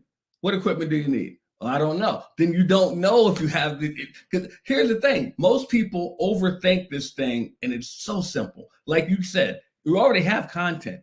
Repurpose the content. Just repurpose the content. Can you create new stuff? Yeah. Who is it? Russell Brunson. Russell Brunson did a podcast talking in his phone driving to work. So you can always do that, but you want to make sure that you are in control of your message. Because when you are in control of your message, nobody can actually say that you said this or didn't say this or whatever, because you know what you did. Self-directed brand. You know, they talk about self-directed investments and all this other. How about a self-directed investment in your own brand? In your own brand. Oh, I love that. Come on, Dr. Barrett. Write that down, ladies and gentlemen. You're in control. Be self-directed brand. Like you're in control. Say that in the comments, because if we're not controlling our voice, then who is? Like, that question is deep, because I'm telling you, this is how you become a media boss. Now, you also want to control who is talking about you. Now you're saying, how can I control who's talking about me? It's amazing the power of social media. I mean, it is truly amazing, because you're probably thinking, how can I control who's talking about me? But people do it every day. People put posts out there and get people to respond. When the moment you are able to get a compelling enough content strand going out to where people are waiting for you to put more content out so they can comment, then you are controlling who is talking about you. One of my good friends, and Timothy knows him as well, Dr. Myron Golden. Myron puts out content every day on LinkedIn. I watch him, and he puts a call to action at the end of every post. And every day, people are chiming in with that call to action. He just wants them to use this phrase, and they say the phrase with their other comments. He is controlling who is talking about him.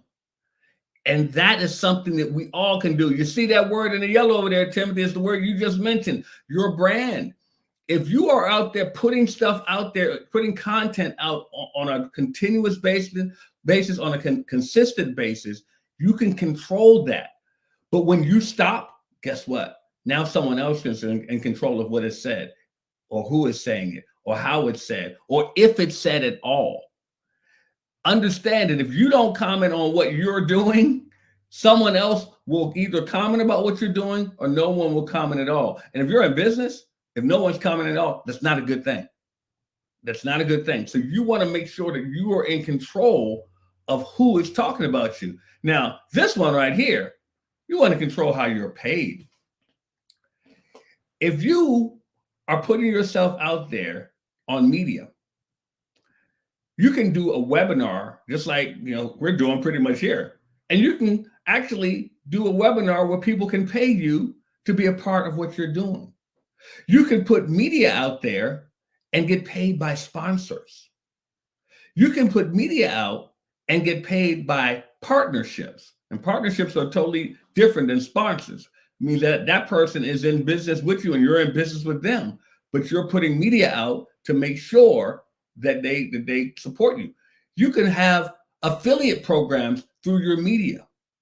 There's a lot of things that you can do where you are in control of how you get paid. A lot of people only think of media, oh, it's something fun I can put out there and entertain people. No, that doesn't pay any of your bills. So you want to make sure that you are using the media in a way that benefits you in more ways than just getting smiles and likes. You're in business. And if you're in business, someone told me a long time ago, the business of business is making money. So you want to put yourself in position to where you can do that. So the way I want to just finish this up, guys, is you have to make sure that you are thinking of being omnipresent, where you can control the media and what is seen, what is heard, what is said, who is talking about you, all of these things. And you want to focus on how you can get paid from it as well. If you would like to get a complimentary consultation with me on your media, or how you can start your own media, just scan the code there and let's have a talk. It's a complimentary talk, and we can talk about how we can get you some media and how you can become omnipresent, because what I want to make sure that you do is that you become your industry icon and that you put yourself everywhere all at once. Back to you, Timothy. Hey, notice the pattern here, ladies and gentlemen. Lots of goodies in connection with these little funky images on the screen that you can take a picture of with your phone, and then you get access to people like Dr. Barrett Matthews, his team, be able to have some consult time with him. And this, look, consultation ain't free. It's going to take your time. But you better invest your time in the right people, and Dr. Barrett's one of those people. So, there's nothing really in life that's free. And if there is, then maybe there's something weird going on or something. But it's going to take you some time to invest in that meeting with Dr. Barrett. And then in return, you get all these goodies, all these blessings. So we want to encourage, and I love that you dropped Myron Golden in the conversation. That was just hearing people who are their influencers. Who are the people? Myron's a big influence. I've known Myron for it'll be 11 years next month. Yeah, so just having these voices in your life, and we're kind of where the branches come as far as the tree and of influence and all that kind of thing. And I just love it when you're able to drop resources, you're able to drop recommendations, you're able to drop value by offering a little bit of your consultation time. And look, good consultants charge lots and lots and lots. And there's certain reasons why we've been able to kind of broker these deals with our partners here in the Giver Marketing Network to be able to offer these calendar spots. So grab every one of them you can. If you're hungry to grow, grab one with Dr. Barrett. He'll help you become a kind of a growing media influencer that maybe at some point you'll even be that media boss that you need to be in your space. Look, if you're not one that loves the limelight, who cares? You still need your thought leadership in the airwaves. You still need the audio or a little bit of video. There's so many ways to do this. Dr. Barrett, can you speak to the person who's maybe a little bit shy? They're just not. They have something to say. They just need to plan it out and make sure that they don't get embarrassed. It's actually in favor of the person who's shy, because let's look at me and you right now. We're two guys talking to each other. Do you see an audience in front of you? Well, I see in my mind's eye, but I don't see one. But do you physically see people in front of you? No. There's nobody in front of me either.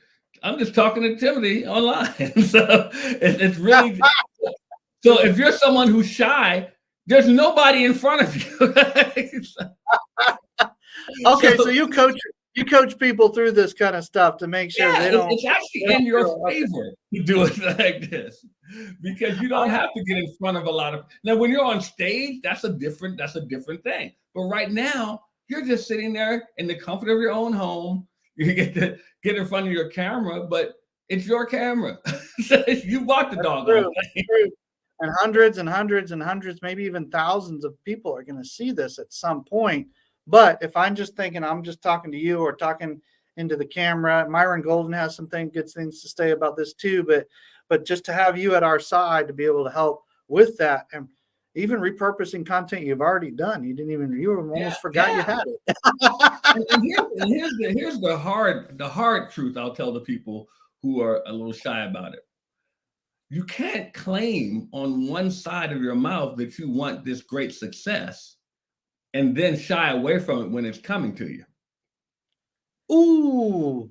Oh, that's a great way to end the summit. That's a okay. That right there is a mic drop, having some fun together, having a conversation, but that's real talk. That's really good. Thank you, Dr. Barrett. Really appreciate it. You know I love you, brother.